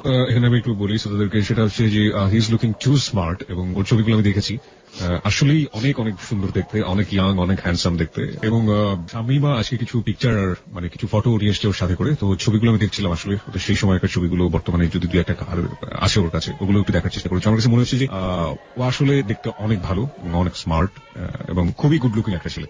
যাই হোক, তারপরে কি হলো? তারপর ও বুঝাইতে যায়, আব্বুকে বুঝাইতে যায়, এই রুমে চলে আসলো, খাওয়া দাওয়া করলো, আমাকেও খাওয়াইলো। পরের দিন সকালবেলাও চলে গেল, আমাকে অবস্থায় রেখে। আমি অসুস্থ, আমি নিজে কিন্তু নিজে হেঁটে গোসলখানায় যেতে পারি না। ওই বড় যে ভাইটা এসেছিল তিনি কি করলেন? তিনি তো আমাকে যখন বাচ্চাটা মিসক্যারেজ করে ওটার পরেই উনি চলে গেছে, উনি আর থাকিনি, চলে গেছে। তো আমার হাজবেন্ডও তার পরের দিন চলে গেছে। আমি আমার বিয়ের কারণে অনেকটা আমার বাবা ঋণী হয়ে গেছিল। আর আমি যেটা শুনছি যে ঋণীর চাইতে যেটা হয়েছে যে আমাদের সিঁড়ির যারা আমাদেরকে হেল্প করছে তারাই চাইতেছে না যে আমরা এই সিঁড়িতে থাকি, আমরা এখানে থাকি। আমি এটা পরবর্তীতে শুনছি যে তারাই হয়তো বা চাইতেছে না যে আমরা এখানে থাকি।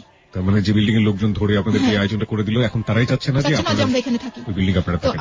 আমার আব্বু বলল যে যেহেতু এখানে একটা ঝামেলা হয়ে গেছে, একটা মান সম্মানের প্রশ্ন চলে আসছে, আবার আমি অনেক টাকা ধারের হয়ে গেছে, তাহলে কাজ করো আমরা বাসাটা ছেড়ে দিই, বাসাটা ছেড়ে আমরা বাহিরে একটা বাসা নিয়ে ওখানে থাকি। তো সবার ডিসিশন একই হলো। একটা কথা বলতে চাই ভাইয়া, যেটা আমার সবচেয়ে কষ্টের এই জিনিসটা, যে আমার যে মেয়ের ভাইটা, ছোট যে ভাইটা, আমার এই ঘটনার পর আমার সাথে 2 বছর কথা বলেনি, টানা 2 বছর আমার সাথে কোনো কথা বলেনি। তখন ও আমার কাছে, আমাদের বাসাও থাকেনি, নানি বাড়িতে থাকতো। তখন ওর এসএসসি পরীক্ষা চলতেছিল, ও অনেক মানে আমার সাথে একদমই কথা বলেনি, টানা 2 বছর। আমার চেহারা দেখছে মানে দূর থেকে, আমার ওর সাথে কখনো কথা বলেনি। তো আমরা বাসা ছেড়ে দিলাম, ছেড়ে দিয়ে বাহিরে একটা অনেক নর্মাল একটা বাসা নিলাম, অনেক নর্মাল। ওখানে যাওয়ার পরে আগে থেকে একটু ওই যে বাবা বিদেশের ব্যাপারে ঋণ টিন ছিল, তারপর আবার আমার প্লাস আমার বিয়ের যে ঋণ টিন হয়েছিল, এগুলো মিলে অনেক কিছু মিলে অনেকটা ধারের হয়ে গেছে। ধার বলতে যেটা হয় যে সুদের টাকা যেটাকে বলে, এরকম টাইপের হয়ে গেছিল। তো ওখানে যাওয়ার পরে দেখা গেছে বাথরুমটা অনেক দূরে যায় বাথরুমটা গোসল করতে হইতো আমার, এরকম একটা পরিস্থিতি। তারপরও মানায় নিছিলাম, আস্তে আস্তে মানায় নিছি। তো সবসময় শরীরটা আস্তে আস্তে একটু ভালো হওয়া শুরু করলো, যে হ্যাঁ আমি ভালো হইতেছি, সুস্থ হইতেছি। তারপর আমি সারাক্ষণ একটা মন খারাপ করে থাকি, তো মানে সারাক্ষণ একটা টেনশন, একটা মন খারাপ, কষ্ট, কারোর সাথে মিশি না, ঘরের মধ্যেই কারোর সাথে কথা বলি না, এরকম। তো আম্মু বললো তুমি সারাক্ষণ ঘরের মধ্যে এরকম বসে থাকো, তুমি কাজ করো, তোমার আন্টির কাছে চলে যাও। আমার আম্মুরা হচ্ছে 5 বোন, যে বোনটা মানিকগঞ্জ থাকে, ওর কাছে আমি চলে গেলাম মানিকগঞ্জে যাওয়ার আগে আমার একটু জানতে ইচ্ছা করছেন যে আপনি তো বিয়ে করলেন, এখন সে হচ্ছে আপনার বর, বিয়ে করার পরে সে বাড়িতে চলে গেল, কিন্তু তার বাবা মা মানে আপনার শ্বশুর শাশুড়ি কি কখনো আপনার সাথে যোগাযোগ করেনি? সেই সময় বিশেষ করে যোগাযোগ করেনি আপনার সঙ্গে? কোনো যোগাযোগ নাই, কোনো যোগাযোগ করেনি। আপনার বাবা মা কি ওই আপনার শ্বশুর শাশুড়ির সঙ্গে যোগাযোগ করেছিল? না, করেনি। তারাও কোনো যোগাযোগ করেনি। তারপরে আমাকে মানিকগঞ্জ রাইখে আসা হলো। আমি ওখানে 8 দিন ছিলাম। 8 দিনই বলবো না, অনেক বেশি ভালো ছিলাম। টেনশনই ছিলাম অনেক, যে বাসায় আমি এই অবস্থায়, আমার আব্বু এত টাকা ঋণ হলো, কি হইতেছে, আমার ছোট ছোট ভাই বোন 2টা, আম্মু কি ঠিক মতো আছে কিনা, খুব টেনশন হইতো। তারপর 8 দিন ছিলাম। 8 দিন থাকার পর হঠাৎ আমার আব্বু ফোন করছে আমার খালুর কাছে। খালুর কাছে ফোন দিছে যে শানুর একটু দাও, কথা বলি। তো আমি তখন বাসায় ছিলাম না। আমি তখন আমার ওই কাজিনের সাথে হাঁটতে বের হয়েছিলাম। তো আমার কিছুক্ষণ পরে যখন বাসায় আসছি, তখন আমার আব্বু আবার ফোন দিছে। তখন আমাকে বললো যে তুমি চলে আসো বাবা, আসছে, তুমি ওখানে থাকাটা তোমার ঠিক হবে না, চলে আসো। কতদিন পরে আপনাদের বাড়িতে এসেছিল? 4 মাস। মানে বেবি অ্যাবর্ট করার পরে গেল, তার 4 মাস পরে সে আসলো। এর মধ্যে কিন্তু ওর সাথে আমার কোনো কন্টাক্ট নেই, কোনো যোগাযোগ নাই, কিছু নাই। কত সালের ঘটনা এটা? এটা হচ্ছে 2004। ফোন তখন কি অ্যাভেলেবল? ফোন তখন অ্যাভেলেবল না। তো কোনো যোগাযোগ হয়নি। আমি অনেক চেষ্টা করছি। ওর এক মামা ছিল, আমি ভাবতাম যে হয়তোবা বাড়িতে যায়নি, হয়তোবা ঢাকায় আছে, যে মামার নাম্বার ও মামার কাছে থাকতো আর কি, মিরপুরে। তো ভাবতাম যে ওই মামার কাছে হয়তোবা আছে। আমি অনেকবার ওর মামার নাম্বারে ট্রাই করছি, কিন্তু ওর মামা আমাকে অনেক অপমান করছে, অনেক বাজে বাজে কথা বলছে। যাই হোক, তারপরে আমি ওর সাথে যোগাযোগ অনেক চেষ্টা করছি। তারপর 4 মাস যখন যোগাযোগ করতেই পারলাম না, 4 মাস পরে যখন ও আসছে, তখন আমার খুব আগ্রহ যে আমি এখানে থাকবোই না, আজকেই চলে যাবো, এরকম একটা ছিল। পরের দিন সকালবেলা আমি চলে আসছি বাসায় আসার পর দেখি যে ও আমাদের রুমে না, অন্য একটা রুমে শুয়ে আছে, অন্য একটা রুমে। আর আমাদের রুমে কিন্তু কিছুই ছিল না, বসার মতো, শোয়ার মতো। 4 মাস পরে এসে কিভাবে আপনাদের খুঁজে বের করলো? খুঁজে বের করতে যে আমার নানু বাড়িটা ছিল আপনার, আমরা যেখানে থাকি, কোয়ার্টারে যেখানে থাকতাম, তার গেটের আর কি মানে অপর সাইডে। ও জানতো যে ক্যানবোর্ড কলেজটা তারপরেই শানুর নানির বাড়ি, এরকম ও জানতো। তো ওই স্কুল গেট, ওইটার জায়গাটার নাম ছিল স্কুল গেট। ওখানে যাওয়ার পরে ও আমার আব্বু বা আমার আম্মু, বিশেষ করে আমার আম্মু, যেহেতু আমার আম্মু ওখানকার মেয়ে, আমার আম্মুর নামটা বলার সাথে সাথে ওকে দেখাই দিছে যে ওরা এখানে থাকে। তারপর আমি চলে এসে দেখি ও অন্য একটা রুমে বসে আছে। সেই সময় তো আমাদের রুমে কিছুই ছিল না, কোনো ফার্নিচার, কোনো কিছুই ছিল না, সবকিছুই আমার আব্বু বিক্রি করে দিয়েছিল ঋণের টাকা পরিশোধের জন্য। তো মানে কিছুই ছিল না, একেবারে কিছু না, ফ্যানটা পর্যন্ত ছিল না আমাদের রুমে। তো ও আমাকে বললো যে তোমাদের রুমটা কোথায়? তো আমি বললাম যে পাশে। আমাকে বললো চলো তোমাদের রুমে চলো। তো ওই অবস্থায় আমার রুমে কিছুই নাই, ওই অবস্থায় ও আমার রুমে আসলো, আমাদের রুমে আসলো, এবং একে একে সবকিছু বলা শুরু করলো যে 4 মাস কেন ও যোগাযোগ করেনি আমার সাথে। কি ছিল কারণগুলো? কারণটা ছিল যে 4 মাস ওর আব্বু আম্মু চাইনি যে ও এখানে যোগাযোগটা রাখুক। ও চাইছে যে ও আগে দাঁড়াক, ও আগে কিছু একটা করুক, নিজের পায়ে দাঁড়াক। হ্যাঁ, নিজের পায়ে দাঁড়াক, এরপর না হয় ও যোগাযোগটা কন্টিনিউ করবে, এরকম একটা কথা ছিল। যে ও বাসায় পড়াশোনা করতেছিল, ও ঢাকায় কোথাও সেটেল হবে, এরকম ধারণা ছিল, যে কারণে ও আমার সাথে একদমই যোগাযোগ করেনি। আমি এটাকে খুব বেশি বড় কিছু ভাবি নাই। তখন ভাবছি আচ্ছা ঠিক আছে, এটা হয়েছে, আচ্ছা এখন তো সব ঠিক হয়ে যাবে, এখন তো ও ঢাকায় থাকবে, আমি এখানে থেকে পড়াশোনা করব। আমাকে বোঝালো যে আমি ঢাকায় থাকবো, তুমি এখান থেকে পড়াশোনাটা করবা, আর আমি ঢাকায় থেকে পড়াশোনাটা করব, মাঝে মাঝে আমি এখানে আসবো, তোমার এখানে আসবো, সব ঠিক হয়ে যাবে। তখন আমার আব্বু আম্মুর সাথে ও বললো যে আন্টি আমি ঢাকায় থাকবো, আমি এখানে আসা যাওয়া করবো, এবং সময় হলে আমি ওকে নিয়ে যাবো। আমার আব্বু আম্মু খুব বেশি ওরে দেয়নি, যে খুব বেশি চাপ দেয়নি যে এখনই তোমাকে ওকে নিয়ে যেতে হবে, এরকম চাপ দেয়নি। তো ও ঢাকায় থাকতো আর আমি আমার বাসা থেকে পড়াশোনাটা চালিয়ে যেতেছিলাম। 2005-এ আমি আবার ক্লাস 9-এ ভর্তি হই। 5-এ যখন আমি 9-এ ভর্তি হই, আর ও তখন ঢাকায় আমাকে বলছিল যে জাহাঙ্গীরেও ভর্তি হয়েছিল, প্লাস ও হচ্ছে আপনার আইএলটিএস করতেছিল। এর মধ্যে ওর সাথে আমার কখনোই কোনোদিন কোনো বিষয়, জাহাঙ্গীরনগর ইউনিভার্সিটিতে চান্স পেয়েছিল, রাইট? পেয়েছিল। কিসে পড়তে আপনি জানতেন? না, আমি জানতাম না। ওটা ছিল আসলে, ওটা ও ভর্তি হয়নি ওখানে, মিথ্যা কথা ছিল। তখন আমাকে বলছিল যে আমি জাহাঙ্গীরে ভর্তি হয়েছি, আর প্লাস পাশাপাশি আমি আইএলটিএস করছি। তো আমি ওকে বিশ্বাস করছি, ওকে ঠিক আছে।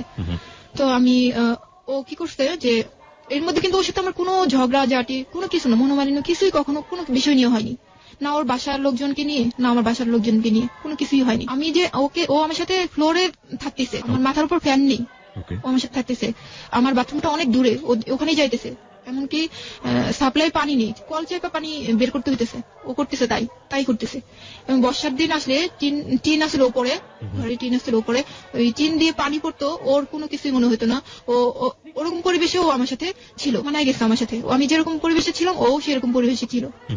চলতেছে ভালো, অনেক ভালো চলতেছে। ও ঢাকা টিউশনি করে যতটুকু পারতো আমাকে হেল্প করতো, 500, 300 টাকা, 200 টাকা বা 500 টাকা যখনই যা পারতো আমাকে দিত। আপনার সঙ্গে থাকতো নাকি ওর আলাদা কোথাও থাকতো? না, ও ঢাকায় থাকতো। ও আসতো সপ্তাহে 1 দিন বা 15 দিনে 1 দিন থাকতো, 2 দিন এরকম আসতো। তো খুব ভালো সম্পর্ক যেতেছিল, কোনো প্রবলেম হয়নি ওর সাথে আমার। তখন 2006 চলে আসছে, ওর ভিসা হয়ে গেল। ও এখন আমাকে বলতেছে যে আমার তো ভিসা হয়ে গেছে, আমি তো তারিখটা সঠিক মনে করতে পারতেছি না, ও ডেটটা এরকম মনে নেই আমার, ওই তারিখে আমাকে চলে যেতে হবে। আচ্ছা, যাওয়ার আগে আমি কিছু জানতে চাই যে বিয়ে হলো কত সালে আপনাদের? 3 সালে। 2003 সালে 2006 সালে এসে বলছে চলে যাবে। 3 বছর আপনারা ঘর সংসার করলেন। ঘর সংসার বলতে কি আমি আমার বাবার বাড়িতে, ও ঢাকায়, ও আসা যাওয়া করতো আমার এখানে। এই 3 বছরে আপনি কখনো বলেননি যে আপনি ওর বাবা মার বাড়ি বা আপনার শ্বশুর শাশুড়ির সাথে দেখা করতে চান? বলছি। ও কি বলেছে? ও বলছে যে দেখো তুমি এখন যে অবস্থা তোমাদের ফ্যামিলির, এখন আব্বু আম্মুকে আনলে তোমাদের মান সম্মান যাবে, আর আমারও মান সম্মান যাবে। ভালো একটা পরিবেশে যাও, তারপর না হয় আব্বু আম্মুকে আনবো বা যোগাযোগ করাই দিব, বা তখন কন্টিনিউ হবে সম্পর্কটা দুই ফ্যামিলির মধ্যে। এরকম ছিল। ফোনেও কখনো কথা বলেন? না, ফোনে তো আমাকে কখনো ফোনে কথা বলতেই দেয়নি। আমি বহুবার চেষ্টা করছি কথা বলার জন্য, আমাকে কথা বলতে দেয়নি। তারপর 2006-এ আমাকে। আপনার বাবা মা কেন স্টেপ নিল না? আপনার বাবা মা তো উচিত ছিল যে। আমার বাবা মা এর জন্য নেয়নি, আমি বলতেছি।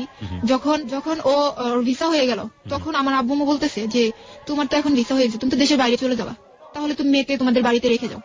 তখন ও বলতেছে না আন্টি, এখন সময় হয়নি, আমি দেশের বাইরে থেকে ঘুরে আসি, এর মধ্যে ওর ম্যাট্রিক পাসটা হয়ে যাবে, তারপর না হয় আমি বাড়িতে নিয়ে যাবো। এরকম কথা ছিল। যখনই এই কথাটা বলছে আমার আব্বু আম্মু যে এখন ওকে রেখে যাও, না, ও একই কথা যে ওর আগে ম্যাট্রিক পাসটা হোক, আর তাহলে আমি বাসায় একটু জোর গলায় বলতে পারবো, আর আপনারাও একটা ভালো পরিবেশে যান। আপনি কি মাঝখানে একবার ফেল করেছিলেন? হ্যাঁ, ক্লাস 9-এ যখন আমার বিয়ে হয়, তখন কিন্তু আমার গ্যাপ গেছে। আমি ক্লাস 2005-এ কিন্তু আবার 9-এ ভর্তি হলাম। পরীক্ষাটা কিন্তু আমি দিছি 7-এ। কোন স্কুলে পড়তেন আপনি? আমি বিওএফ হাই স্কুলে পড়তাম।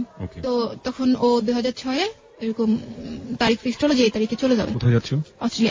অস্ট্রেলিয়াতে চলে যাবে। তো ও আমাকে যাওয়ার সময় 1200 টাকা দিয়ে গেল, যে তুমি এই 1200 টাকা রাখো, যাওয়ার পরের মাসে আমি তোমাকে তোমার হাত খরচ পাঠিয়ে দেবো, যেহেতু তোমার সামনে পরীক্ষা। এরকম বললো। খুব অবাক কাণ্ড যে আমি আমার হাজবেন্ডকে দেশের বাইরে চলে যাচ্ছে, আমি আমার হাজবেন্ডকে এয়ারপোর্ট পর্যন্ত দিতে আসতে পারিনি, আমাকে নেয়নি। ওর ফ্যামিলি, ও বাড়িতে আমার এখান থেকে চলে গেছে 2 দিন আগে আমার সাথে দেখা করে চলে গেছে। তারপর তার 2 দিন পরে ও অস্ট্রেলিয়াতে চলে গেছে, মানে আমার এখানে 2 দিন আগে, তারপর ও বাড়িতে গেছে, বাড়িতে যে ওখান থেকে 2 দিন পরে অস্ট্রেলিয়াতে চলে গেছে। এর মধ্যে আমার সাথে এয়ারপোর্টে নেমে আমার সাথে কথা বলছে যে আমি এখন প্লেনে উঠবো, এখনই আমি ভেতরে যাবো। এরকম ওর ফ্যামিলি আসছে, সেখানে আমাকে নেয়নি।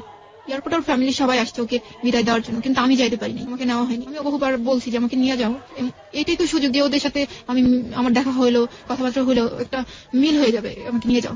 তো নেয়নি, যে এখনই তোমাকে ওখানে মিট করাবো না, এরকম বলতো। যাই হোক, চলে গেছে অস্ট্রেলিয়াতে। যাওয়ার পরেই আমাকে ফোন দিয়েছে যে আমি পৌঁছাইছি। এর মধ্যে কিন্তু ওর ফ্যামিলির সাথে আমার কোনো যোগাযোগ নেই। ও যে অস্ট্রেলিয়াতে চলে গেছে, আমাকে তারা যে রিং দিয়ে বলবে যে তুমি মন খারাপ করো না, বা তুমি থাকো, আমরা আসি, কোনো সান্ত্বনা, কোনো কিছুই আমার ছিল না। ও আমাকে ফোন দিত, ওর সাথে আমার কথা হইতো, এবং আমি ওর কাছ থেকে জানতে পারতাম যে ওর ফ্যামিলি এখন কি করতেছে, কোথায় আছে, কি মানে কেমন আছে, কি হইতেছে, এরকম আমি ওর কাছ থেকে জানতে পারতাম। কিন্তু ওর ফ্যামিলির সাথে আমার কখনো যোগাযোগ হয়নি। তো একটা বছর ও যে চলে গেল, ও আমাকে প্রতি মাসে 5 থেকে 10,000 টাকা দিত, এবং এই টাকা যেহেতু আমার বাবা একটু ঋণে ছিল, এই টাকা থেকে আমি চেষ্টা করলাম যে করতে, বাবার ঋণটাকে একটু হালকা করার জন্য। দেখা যেত যে আমার ভাইয়ের পড়াশোনাটার খরচ আমি বহন করতাম, আর না হলে বাসা ভাড়াটা আমি বহন করতাম, এরকম। তো এর মধ্যে আমি আমার বাবাকে রাজি করাই ফেললাম যে বাবা তুমি একটা কাজ করো, যেহেতু জুয়েল বলছে যে একটা ভালো পরিবেশে গেলে ওর ফ্যামিলি চলে আসবে, তাহলে চলো আমরা আবার কোয়ার্টারটা নেই, অর্থনৈতিক যে হেল্প লাগে আমি করব, যা টাকা পয়সা লাগে আমি করব, তুমি একটা ভালো আবার বাসা নাও। তো আমার বাবা আমার কথাতে রাজি হয়ে গেল। বাসা নেওয়ার জন্য আবার দরখাস্ত করলো। দরখাস্ত করাতে অল্প দিনের মধ্যে আমাদের বাসাটা হয়ে গেল। তো আমরা বাসায় উঠলাম। বাসায় যখন উঠি তখন আমাদের কিছুই ছিল না, যা শুধু কাঁথা বালিশ, এই, আর আমরা 6 জন মানুষ। এই তো বাসাটা হওয়ার পরে যখন আমাকে টাকা দেওয়া শুরু করলো, তখন আমি আস্তে আস্তে একটু ফ্যামিলিটাকে মানে চেঞ্জ করার চেষ্টা করতেছিলাম, যে দেখি এখন একটু ভালো পজিশনে নেওয়া যায় কিনা। আমার ভাইটা তখন ইন্টার পাস করে ফেলছে। তো 2006টা আমি এভাবেই টাকা নিতেছি, আর ওকে বলতেছি যে আমি এই টাকাটা এই মাসে এই করতেছি। যখনই আমি ওর কাছে টাকার হিসাবটা দিতে যাই, একটা কথা কি যে না আমি এই হিসাবটা শুনতে চাই না। কেন শুনতে চাইবো না? না, কেন শুনতে চাই না? এটা তোমার হাত খরচ টাকা, তুমি যা ইচ্ছা তুমি তাই করো, কিন্তু আমি এটা শুনতে চাবো না। এরকম। আমি কিন্তু প্রতি মাসে ওকে হিসাব দিতে চাইতেছি, কিন্তু ও নিতে চাইতেছে না। যাই হোক, তারপরে আমার ফ্যামিলিটা অনেকটা একটু ভালোর দিকে চলে আসছে। 2006 পার হয়ে 2007 চলে আসছে, জুয়েল দেশে আসবে। আমি তো অনেক হ্যাপি যে 1 বছর পর ও আসবে, খুবই খুশি। আমি ওরে আনতে যাবো, এরকম একটা চিন্তা ভাবনা ছিল যে আমি যাবো এয়ারপোর্টে, কিন্তু ও চলে আসছে, ওর ভাই নিতে আসছে ওকে। আমি তো যাইতেই পারিনি। আমাকে ফোন করছে যখন অস্ট্রেলিয়ার এয়ারপোর্ট থেকে ও উঠে, তখন আমাকে ফোন দিয়েছে যে আমি এখন উঠবো। যখন ও বাংলাদেশের এয়ারপোর্টে নামে, তখন আমাকে ফোন দিয়েছে যে আমি নামছি, আমি দেশে আসছি। বাড়িতে চলে গেছে ওখান থেকে সোজা বগুড়াতে চলে গেছে। চলে যাওয়ার পর 7 দিন পর ও গাজীপুরে আসে, এবং এমন ভাবে আসে যে একটা জামাই শ্বশুর বাড়িতে যেভাবে আসে, অনেক কিছু মানে মিষ্টি, ফল টল, আবি যাবি, এই সেই যা লাগে সবকিছু নিয়ে একদম সবকিছু নিয়ে ও চলে আসছে আমাদের বাসায়। এর মধ্যে বাহির থেকে ও আমার জন্য তেমন কিছুই নিয়ে আসেনি। শুধু একটা শ্যাম্পু, একটা স্নো, একটা লোশন, মানে একটা দুইটা নেল পলিশ, এরকম মানে ছোট মানুষরা যেরকম আর কি কসমেটিক ইউজ করে এরকম জিনিসপত্র আর কি নিয়ে আসছে। তো আমার ভাই বোন তো অনেক অনেক ভালোবাসতো ওরে, খুবই ভালোবাসতো। খুব খুশি ওরে দেখার পর যে অন্যরকম হয়ে গেছে, ওর চুলগুলো অনেক বড় বড় হয়ে গেছে, মোটা হয়ে গেছে, অনেক খুশি ওরে দেখার পর। তো এরকম হয়েছে যে 1 মাস ছিল দেশে, 1 মাসের মধ্যে 13-14 দিন ও গাজীপুরে ছিল। টানা না মনে করেন যে 2-3 দিন পর একদিন আসছে, 2 দিন ছিল, বা একদিন পরে আসছে 2 দিন ছিল, এরকম করে 13-14 দিন আমাদের এখানে ছিল। আর বাকিটা সময় বাড়িতে ছিল। এখানে ভালোই ছিল, একদমই ভালো। ওরে নিয়ে আমি ঘুরতেও গেছি, আমার নানির বাড়িতে গেছি, তারপর আমাকে মেলা নিয়ে গেছে, আমাকে ঘুরতে নিয়ে গেছে, এখানে সেখানে নিয়ে গেছে, আমার বোনকেও সাথে নিয়ে গেছে, ভাইকেও নিছে, সবার সাথে সময় দিছে, সবাইকে সময় দিছে ও। এবং আমার আব্বু আম্মুরে এমন বোঝাইছে, আমার আব্বু আম্মু ওরে ছাড়া অনেক কিছুই বোঝে না। তো তার মনটা মনে হয় যে কি জানি, এটা মানে জাদু, যে ও জাদু করছে আমার ফ্যামিলি থেকে, এত মানে ভালোবেসে ফেলছে আমার ফ্যামিলি। তো 1 মাস কিভাবে যে দেখতে দেখতে কাটা গেল, ওর যাওয়ার সময় হয়ে গেছে, ও আবারও চলে গেল। এবারও আমি চাইছিলাম যে আমি যাবো ওর সাথে, এবার আমি যেতে পারিনি। এবারও আসার পর কিন্তু বলা হয়েছিল যে তুমি আবারও চলে যাচ্ছ, মেয়েটা এখানে, তুমি ওরে এই করো, রাইখা যাও, অন্তত ঘুরাইয়া নিয়ে আসো একবার। হ্যাঁ, তুমি যখন আসছো একবার না হয় তোমাদের বাড়িতে ঘুরাই নিয়ে আসো। অস্ট্রেলিয়া তো কি করতো? অস্ট্রেলিয়াতেও পড়াশোনা করতো, প্লাস একটা জব করতো।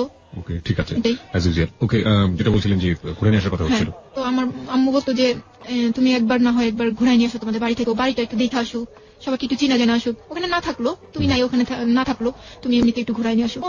বেশি একটা আগ্রহ ছিল না, আন্টি থাক, এখানেই থাক, ওখানে ওর মন ভালো লাগবে না, খারাপ লাগবে, এই সেই।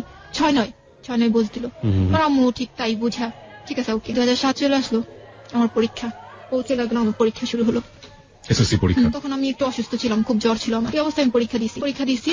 ও চলে গেছে, ওর সাথে আমার কন্টিনিউ যোগাযোগ আছে, রেগুলার যোগাযোগ। দেখা গেছে একদিনে 3-4 বার ফোন দিত আমারে, 3-4 বার ফোন দিত। খাওয়ার টাইমে, দুপুরে লাঞ্চের সময় আমাকে ফোন দিতেছে, খাইছো? হ্যাঁ খাইছি, এরকম। রাত্রেবেলাও ফোন দিত, খাইছো? হ্যাঁ খাইছি। পরীক্ষা কেমন হলো এরকম জানতো, 3-4 বার তো ফোন দিতই একদিনে দিত। তো কথা বলতাম, গল্প করতাম, ফোন দিলে ঘন্টা কথা বলতাম, শেষ হইতোই না। যখন অনেক কথা বাকি আছে, এরকম কথা বলতেই থাকতাম। যাই হোক, তারপরে 2007 আমার পরীক্ষার রেজাল্ট বের হয়ে গেল যে আমার অঙ্কে খারাপ হলো। তো আমি বললাম যে আমার অঙ্কে তো খারাপ হয়েছে। ও বললো যে কিছু হয়নি, সমস্যা নেই, আবার দিবা, অঙ্কটা আবার দিবা। তোমার আচ্ছা ঠিক আছে, অঙ্কটা আবার দিব। যাক, এই 7টা এইভাবেই ফোনে কথা বইলা সময় কাটাইয়া পরীক্ষা দিয়ে এরকম করে চলে গেল। কিভাবে যে চলে গেছে, 2008 সাল চলে আসছে। এইবার কিন্তু একটু অন্যরকম হয়ে গেল। 2007 যখন ও দেশে আসছে, তখন কিন্তু বরাবর আমাকে ফোন দিয়ে আসছে যে আমি কিন্তু এই তারিখে আসবো, বা আমি এই যে অস্ট্রেলিয়া এয়ারপোর্ট থেকে উঠতেছি, আমি ভেতরে ঢুকতেছি, এখন ফোনটা অফ করবো, এরকম বলতো। এবার একটু অন্যরকম হয়েছে যে ও আমাকে বলেইনি যে ও কবে আসবে, ও শুধু বলছে আমি দেশে আসতে পারি।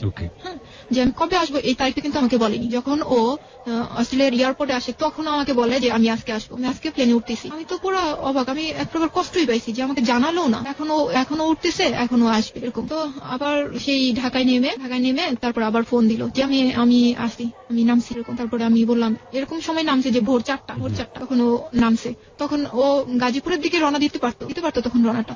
তখন ও বললো কি যে আমি এখন, আমার এক ফ্রেন্ড আছে সুব্রত নাম, ওর বাসায় থাকবো ঢাকায়, পরের দিন আমি চলে যাবো বাড়িতে। তো তখন আমি জোর করিনি যে তুমি বন্ধুর বাসায় কেন থাকবা, তুমি গাজীপুরে চলে আসো, এয়ারপোর্ট থেকে গাজীপুরে যেতে কতক্ষণ লাগবে, চলে আসো, এটা আর বলিনি। তো ওকে ঠিক আছে। কিন্তু পরের দিন সকালে কিন্তু ওর বাড়িতে যাওয়ার কথা, পরের দিন সকালে ও বাড়িতে যায়নি, সারাদিন ঢাকা ছিল। সারাদিন ঢাকা থেকে সন্ধ্যার পরে ও গাড়িতে উঠছে, আমাকে বলেনি, সে আসেনি, বলেওনি আমাকে যে আমি সন্ধ্যার পরে উঠছি। যখন ও আমাকে ফোন দিল, তখন আমি একটু বাহিরে একটু চিল্লাচিল্লির মধ্যে ছিলাম। তো তখন আমি ওকে জিজ্ঞেস করলাম যে তুমি কি বাসে ওঠো নাই? বলে যে হ্যাঁ আমি তো বাসে, কিন্তু তখন ও ঢাকায়, ও কিন্তু গাড়িতে উঠছে সন্ধ্যার পরে। তখন আমি যখন সন্ধ্যার পরে রিং দিছি, তখন ও বলতেছে যে আমি এখনো পৌঁছাইনি। আমি বললাম তুমি না কখন রওনা দিছো, তুমি এখনো বগুড়া পৌঁছাও নাই? যে না আমি এখনো পৌঁছাইনি। তুমি রওনাটা দিছো কখন? সন্ধ্যার পরে। তাহলে তো তুমি গাজীপুরেই আসতে পারতো, আমার সাথে দেখাটা করে যেতে পারতা, বা তুমি আসতে পারো না, আমাকে তো বলতে পারতো যে শানু তুমি এই জায়গাটা আসো, তোমার সাথে দেখা করে যাই, এটা তো বলতে পারতা। বেশি মানে মনে হলো কি একটু বিরক্ত টাইপ, যে আমার কথা শুনতে ওর ভালো লাগতেছে না, এরকম রেখে বাড়িতে চলে গেল। তখন মানে ঈদ ছিল, ও ঈদটা ছিল 7 তারিখে, ও আসলো 13 তারিখে ও গাজীপুর আসলো, আসার পরে একটু চেঞ্জ এরকম আসলো যে ও বলতেছে যে আমি আজকে আসবো। ও বের হয়েছে বাসা থেকে আজকে যে আমি আজকে আসবো, কিন্তু ও আজকে আসেনি আমার কাছে। আজকে সকালে ও রওনা দিছে, পরের দিন রাত 1টায় ও বাসায় আসছে। তাও ওকে যায় নিয়ে আসতে হয়েছে। হ্যাঁ, নিয়ে আসতে হয়েছে মানে গেটে তো আমাদের যে আমরা তো বাসায় থাকতাম, গেটে কিন্তু ওকে একা আসতে দিবে না, বা কোনো গেস্ট আসলে আসতে দিবে না। যার গেস্ট তাকে রিং করা হবে, তারপরে যায় নিয়ে আসবে। তারপর আমার ভাই যায় নিয়ে আসলো, ওকে নিয়ে আসছে। তারপর আমি এর মধ্যে যে কাজটা হয়েছে যে আমি যখন আসতেছে না, আসার কথা বলেও আসতেছে না, আমি বারবার শুধু ফোন দিতেছি যে তুমি কোথায়, তুমি এত লেট হয়, আর আমি বাসায় রান্না করে বসে আছি, তুমি এত লেট করতেছো কেন, তাড়াতাড়ি আসো তাড়াতাড়ি আসো। ও বলতেছে আমি ব্যাংকে বসে আছি, ঢাকা ব্যাংকে বসে আছি। ব্যাংকে কি করো? ব্যাংকে কাজ আছে, ব্যাংকে বসে আছি।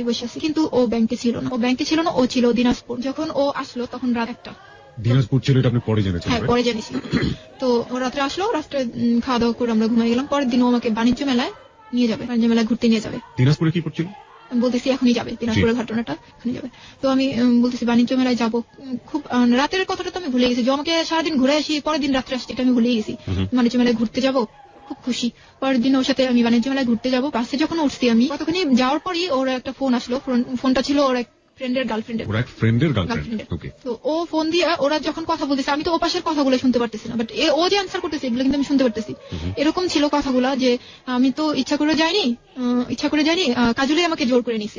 ও পাশ থেকে কি বলছে আমি জানি না। ও আবার বলতেছে যে কাজলকে আমি জোর করে নিই, কাজল আমাকে জোর করে নিছে, এরকম বলতেছে। আমি বুঝতে পারলাম যে ও ঢাকায় ছিল না। তখন ওকে আমি তখন কিছু জিজ্ঞেস করিনি। বাণিজ্য মেলায় গেলাম, ওদের সাথে দেখা হলো, ওরাও ছিল, ওর গার্লফ্রেন্ড, ওর বন্ধু আর বন্ধুর যে গার্লফ্রেন্ড ছিল ওরাও ছিল ওখানে। ওদের সাথে প্রথমে পরিচয় করা দিল আমাকে যে আমি ওর কাজিন হই। ওদের সাথে পরিচয় করা দিল যে আমি ওর কাজিন হই। কিন্তু যে ভাইয়াটা ছিল, ওই ভাইয়াটার যে গার্লফ্রেন্ড ছিল, সে তো তার গার্লফ্রেন্ডকে পরিচয় করে দিতেছে যে সে আমার গার্লফ্রেন্ড। তার কি প্রবলেম যে সে আমাকে পরিচয় করে দিল আমি তার কাজিন? আমি খুবই অবাক হই। আমি তখন মানুষের সামনে কিছুই বলিনি। আমি বাণিজ্য মেলা ওর সাথে দিব্যি ঘুরে বেড়াইছি, খাওয়া দাওয়া করছি, ঘুরছি ফিরছি, বাসায় চলে আসার পর আমি ওকে জিজ্ঞেস করছি যে আচ্ছা তুমি আমাকে ওদের সামনে কাজিন পরিচয় করা দিলা কেন? আমি কি তোমার কাজিন? বলে কি না, এখনই সবাইকে সবকিছু জানাতে চাই না, তাহলে আমার অনেক অসুবিধা হবে। ও যেহেতু ওর গার্লফ্রেন্ডকে পরিচয় করেছে, তুমি তো বলতে পারতা যে এ আমার গার্লফ্রেন্ড, তুমি বউ পরিচয় না করাই দিলাম, তুমি তো বলতে পারতা যে এ আমার গার্লফ্রেন্ড। কি না, এটার অনেক প্রবলেম হবে, আমি অস্ট্রেলিয়াতে থাকি, আমার অনেক প্রবলেম হবে, আমি এখনই কিছু জানাতে চাই না, আমি যে বিয়ে করছি এটা আমি এখনই জানাইতে চাই না, এরকম একটা বুঝ দিল আমাকে। আমি তাই বুঝমাই না, ওর কথা মতো চুপচাপ, আর কোনো কথা বাড়াইলাম না, কথা বাড়ালে ঝগড়া হবে, এর জন্য কথা বাড়াইলাম না। ও আমার সাথে এত মিথ্যা কথা বলে। আমরা সবাই টেলিভিশন দেখতেছি একসাথে বসে, এর মধ্যে ওর ফোন আসছে। ফোন আসার পর ও কি করলো, ও সবার সামনে থেকে উঠে বাহির রুমে যায়, দরজাটা আটকায়া কথা বলতেছে। এর মধ্যে আমি আবার উঠে যাই ওর রুমে যাওয়ার জন্য, দরজা ধাক্কা দিলাম, দেখি দরজা আটকানো। আমি ভাবলাম যে কি ব্যাপার, দরজা আটকা কার সাথে কথা বলে? আমি অত বেশি অবিশ্বাসের কিছু ছিল না। আমি কথা দিন কার সাথে বলতেছি, এরকম একটা নিলাম। আমি চলে আসার পরে দেখি অনেকক্ষণ হয়ে গেছে ও কথাই বলতেছে। তারপর আমি দরজা নক করলাম, নক করার পরে খুললো। তারপর জিজ্ঞেস করলাম যে কার সাথে এতক্ষণ তুমি কথা বলো? দরজাটকে বলে যে বাসায় কথা বলছি। বাসায় কথা বলতেছো, দরজাটকে কথা বলা লাগবে কেন? এটা লুকানোর কি? তুমি গাজীপুরে আসছো, গাজীপুর তোমার শ্বশুর বাড়িতে আসো, এটা কি তোমার ফ্যামিলি জানে না? এটা না জানার কি আছে? তুমি লুকায় কথা বলো কেন? বলে যে না, আমার বাসায় জানে না যে আমি গাজীপুরে আছি। জানে না মানে? তুমি বলো না যে তুমি গাজীপুরে তোমার শ্বশুর বাড়িতে? না, বলি না। কেন না? এটা কি বলে আসতে হয়? কোনো সন্তান কি তার বাবা মাকে বলে আসে যে আমি শ্বশুর বাড়িতে যেতেছি? তা তো বুঝতেছে যে আমি গাজীপুরে যেতেছি। আচ্ছা, তারপরে এর মধ্যে ও বলতেছে যে তুমি পড়াশোনাটা কন্টিনিউ করো, আবার পড়ো। আমি বলছি দেখো জুয়েল, আমার না পড়তে ভালো লাগে না, আমি পড়তে পারতেছি না, আমি পড়বো না এরকম বলতেছি। ও বললো আমাকে বলো কি যে আচ্ছা ঠিক আছে, আমি এটা নিয়ে তোমাকে কোনো জোর করবো না, তবে একটা কথা বলবো, সেটা হলো যে তোমার লাইফ সামনে, তোমাকে অনেক দূর যেতে হবে, তো তুমি চিন্তা করো তুমি কি করবা। ওকে, জুয়েল সম্পর্কে আমরা জানি, ও স্টুডেন্ট হিসেবে কেমন ছিল? খুবই ভালো ছিল। এসএসসি ইন্টার রেজাল্ট কি ছিল? ওর এসএসসি A+ ছিল, ইন্টারও A+ ছিল না, বাট কাছাকাছি এরকম ছিল। ঠিক আছে, তারপর তো আমাকে এই কথাটা বললো। তো আমি অত পড়াশোনাটা সত্যি আমি আর এটাই ভুল মনে হয় যে আমি এটাই, আমার মনে হয়নি যে এটা না করলে আমার প্রবলেম হবে। আমি বলছি আরে জুয়েল তো বলছে যে এটা তোমার ইচ্ছা, তুমি কি বুঝবে, তুমি কি করবা। আমি ভাবছি আর না করলেও চলবে, পড়াশোনাটা ছেড়েই দিলাম, বললাম না।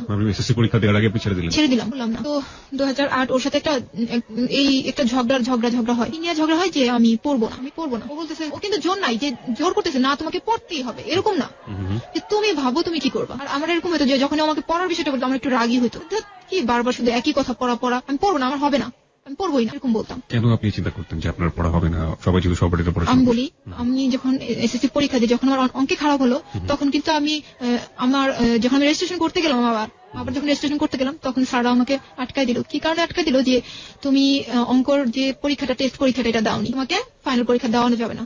ওকে, এর জন্য আমার মনেই ভেঙে গেছে যে আমি একটা পরীক্ষা দেবো, আমি তো জানতামই না যে টেস্ট আবার দেওয়া লাগবে অঙ্ক পরীক্ষাটা। আচ্ছা আমি আর পড়লামই না। তো ওর সাথে একই কথা ছিল যে তুমি করো, তুমি ভাবো তুমি কি করবা, তুমি কি করবা। কিন্তু ওর মনে কি ছিল বুঝিনি। তারপর 2008 15 দিন ও আমার কাছেই ছিল।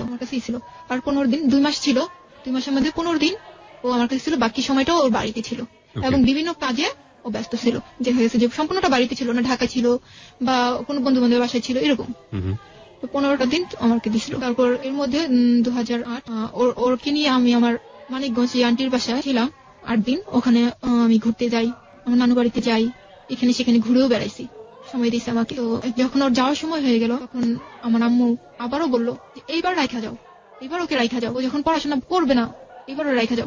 হ্যাঁ, শ্বশুর বাড়িতে এবার রাইখা যাও। বলে যে না, ও শুধু ম্যাট্রিক পরীক্ষাটা দেখ, আমি ওরে বাসায় ঠিকই তুলে নিব। আচ্ছা, আপনার ভিতর কি এরকম একটা চিন্তা কাজ করেছিল যে বিয়ে যেহেতু হয়ে যায়, বিয়েই তো আসলে মেয়েদের লাইফের একটা আসল ডেস্টিনেশন, পড়াশোনা না করলেও চলে, এরকম একটা ব্যাপার সম্পর্কে কাজ করতো? কাজ করতো এরকমই যে বিয়ে তো হয়ে গেছে আর পড়াশোনা করে কি হবে, আর কি দরকার। কিন্তু অদ্ভুত একটা ব্যাপার, আমি শ্রোতাদেরকে একটু অ্যাড্রেস করতে চাই এই সুযোগটাতে। সেটা হচ্ছে যে এটা কিন্তু মানে অস্বাভাবিক কোনো কিছু না। আমরা মেয়েদের ক্ষেত্রে এরকম দেখে থাকি যে অনার্স মাস্টার্স কমপ্লিট করার পরেও, বিয়ে করার পরে অনেকেই জব টব কিছু করেন না, মানে পড়তে হয়েছে তাই পড়েছেন। 1 2 নাম্বার আরেকটা জিনিস দেখা যায়, সেটা হচ্ছে বিয়ে হয়ে গিয়েছে, অনেক সময় দেখা গেল অনেক ভালো ছাত্রী ছিল, বিয়ে হয়ে গিয়েছে তারপরে পড়াশোনা ইচ্ছে করে বন্ধ করে দেয়। এটা পারিবারিক ভাবেও যেমন সমর্থন করা হয় এবং একই সাথে ওই মেয়েরও একটা ব্যাপার থাকে। যেমন আজকে শানু বলছে যে না, ওর মধ্যে একটা চিন্তা ভাবনা এইভাবে গ্রো করেছিল যে বিয়ে যেহেতু হয়ে গেছে আর পড়াশোনা করে কি হবে। যাই হোক, এই ব্যাপারটা আসলে কতটা ভালো কতটা মন্দ সেটাই গল্প থেকে উঠে আসবে, আপনারা শেষ পর্যন্ত শুনবেন আশা করছি। শানু, তারপরে কি হলো? তারপর ও চলে গেল, সময় হয়ে গেল ওর যাওয়ার। 2 মাস দেশে থাকার পর ও চলে গেল। চলে যাওয়ার পর যেটা হলো যে আমার যে নাম্বার ছিল বাঙালি নাম্বার, সেটাতে অস্ট্রেলিয়া থেকে একটা মেয়ে ফোন দেওয়া শুরু করলো। অস্ট্রেলিয়া থেকে একটা মেয়ে ফোন দেওয়া শুরু করলো আপনার নাম্বারে? হ্যাঁ, আমার নাম্বারে। আমি এর আগে একটা কথা বলিনি, সেটা হলো যে যখন আমি একটা গ্রামীণ নাম্বার ইউজ করতাম প্রথম, তখন আমার নাম্বারে একটা ফোন আসছিল। তখন আমাকে পরিচয় দেয়নি, যা শুধু বলছিল যে আমি অস্ট্রেলিয়া থেকে। তখন আমি ভাবছি যে এটা হয়তোবা জুয়েলের কোনো ফ্রেন্ড হবে, তখন ভাবছিলাম যে হয়তোবা ওর ফ্রেন্ড হবে। তারপর যখন আমি জুয়েলকে জিজ্ঞেস করছিলাম যে আচ্ছা তোমার কি কোনো ফ্রেন্ড আছে, এরকম দুষ্টামি করে আমাকে ফোন দিছিল একটা মেয়ে। তো বললো যে তুমি এক কাজ করো, কোথা থেকে কোন মেয়ের কোন কাহিনী শুনছো, কি শুনছো না শুনছো, তুমি এক কাজ করো, তুমি নাম্বারটা চেঞ্জ করে ফেলো। তখনই আমি নাম্বারটা আসলে চেঞ্জ করে ফেলি ওর কথাতে। জুয়েল বলে যে আপনাকে নাম্বারটা চেঞ্জ করে ফেলো। তো আমি নাম্বারটা চেঞ্জ করে বাংলা নাম্বারটা নিই। যখন ও 2008 চলে গেল, তখন আমার এই নাম্বারে ওই মেয়েটা ফোন দেওয়া শুরু করলো। ফোন দিয়ে যেসব কথা হইতো, যে কথাটা ছিল এরকম যে তুমি কি জুয়েলের ভাই? আমি বললাম আপনি কে? আমি জিজ্ঞেস করলাম আপনি কে? তো বললো আমি কে সেটা তোমাকে বলছি, তার আগে বলো যে তুমি কি জুয়েলের ভাই? হ্যাঁ, আমি তো জুয়েলের ভাই। আপনি কে? তখন আমাকে বলে যে আমার নাম সোমা, আমি অস্ট্রেলিয়া থাকি, আর জুয়েলের সাথে আমার 2 বছর ধরে রিলেশন। মানে কিসের রিলেশন? দুজনকে ভালোবাসে 2 বছর ধরে? হ্যাঁ। তখন শুনে কোনো রকমই মনে করিনি, মনে করছি যে দুষ্টামি, আমার সাথে ফান করা হচ্ছে, সবাই মিলে মনে হয় একসাথে বসে দুষ্টামি করতেছে, এরকম মনে করছিলাম। যখন একের পর এক দিনের পর দিন আমাকে এরকম ফোন দেওয়া হয়, আজে বাজে কথা বলা হয়। মাঝে মাঝে কথা বলতে মানে আপনাকে এরকম ছিল যে কথাগুলো এরকম যে তুই, মেয়েটাকে তুই করেই বলতো যে তুই স্কুল পাস না করতেই তুই এত কিছু করছিস, সেই মেয়ে যে কতটা ভালো আমার জানা আছে, ওর ফ্যামিলি কিভাবে মানবে, এরকম। তারপর বিভিন্ন গালিগালাজও দেওয়া হয়েছে আমাকে। একটা মেয়ে আরেকটা মেয়ের এত বড় শত্রুতা?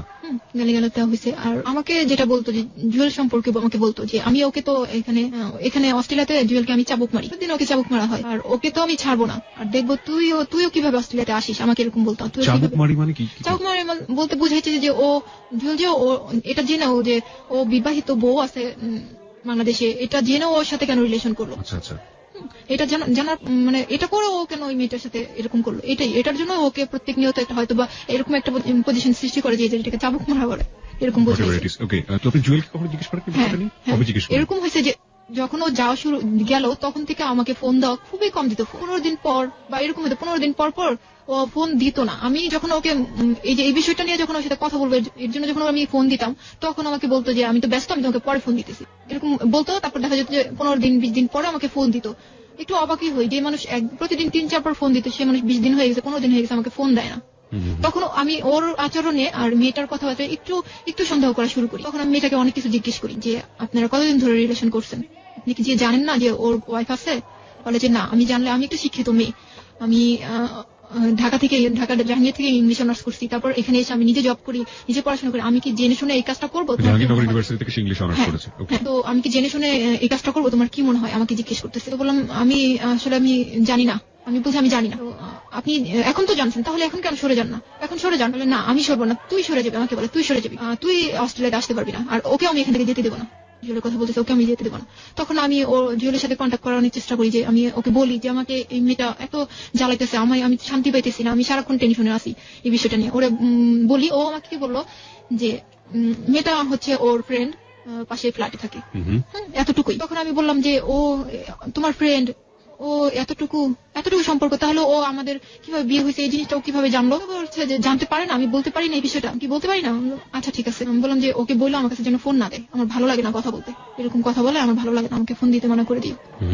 তো বললাম যে আচ্ছা ঠিক আছে। কিন্তু এটা কিন্তু হয়নি, আমাকে রেগুলার ফোন দিত, রেগুলার মেয়েটা আমাকে ফোন দিত, কিন্তু জুয়েল কিন্তু রেগুলার ফোন দেওয়া বন্ধ করে দিল। রেগুলার ফোন দিত, কথাগুলো ঠিক এইরকমই ছিল যে তুই খারাপ মেয়ে, তুই নষ্ট মেয়ে, তোর বাবা মা কিভাবে পারলো, মেয়েকে ছেড়ে দিল, একটা ছেলের পিছনে ঈদ করে দিল, ও জুয়েলকে বড় পাইছিস, টাকাওয়ালা পাইছিস, এই সেই মানে যত রকমের হাবি জাবি কথা আছে সব। এগুলো শুনে আমি কিন্তু কোনো উত্তরই দিতে পারিনি। আমি শুধু মেয়েটার কথা শুনে কান্নাকাটি করছি, কোনো উত্তর দিতে পারিনি। আমি শুধু অবাক হয়েছি একটা বিষয়, যে আমি একদিন মেসেজ দিলাম, একটা মেসেজ দিছি জুয়েলকে। সেই মেসেজটা আমাকে জুয়েল রিপ্লাই না করে ওই মেয়েটা আমাকে রিং দিয়ে রিপ্লাই করছে যে তুমি এই মেসেজটা যে পাঠাইছো, জুয়েল তো নাই, জুয়েল তো ওর ফোনটা রেখে কাজে গেছে, এরকম বলছে। তো আমি তাও বিশ্বাস করিনি মেয়েটার কথা, বিশ্বাস করি নাই। আমি কি করছি, ওর পার্সোনাল নাম্বারে ফোন দিছি। ফোন দেওয়ার পর দেখি মেয়েটাই রিসিভ করছে। আমি হ্যালো না বলে মেয়েটার কণ্ঠটা শুনেই আমি লাইনটা কেটে দিছি। তারপর আমি কেটে দেওয়ার পরে যখন আমি আর কোনো মেসেজ, কোনো ফোন, কোনো কিছু দেইনি।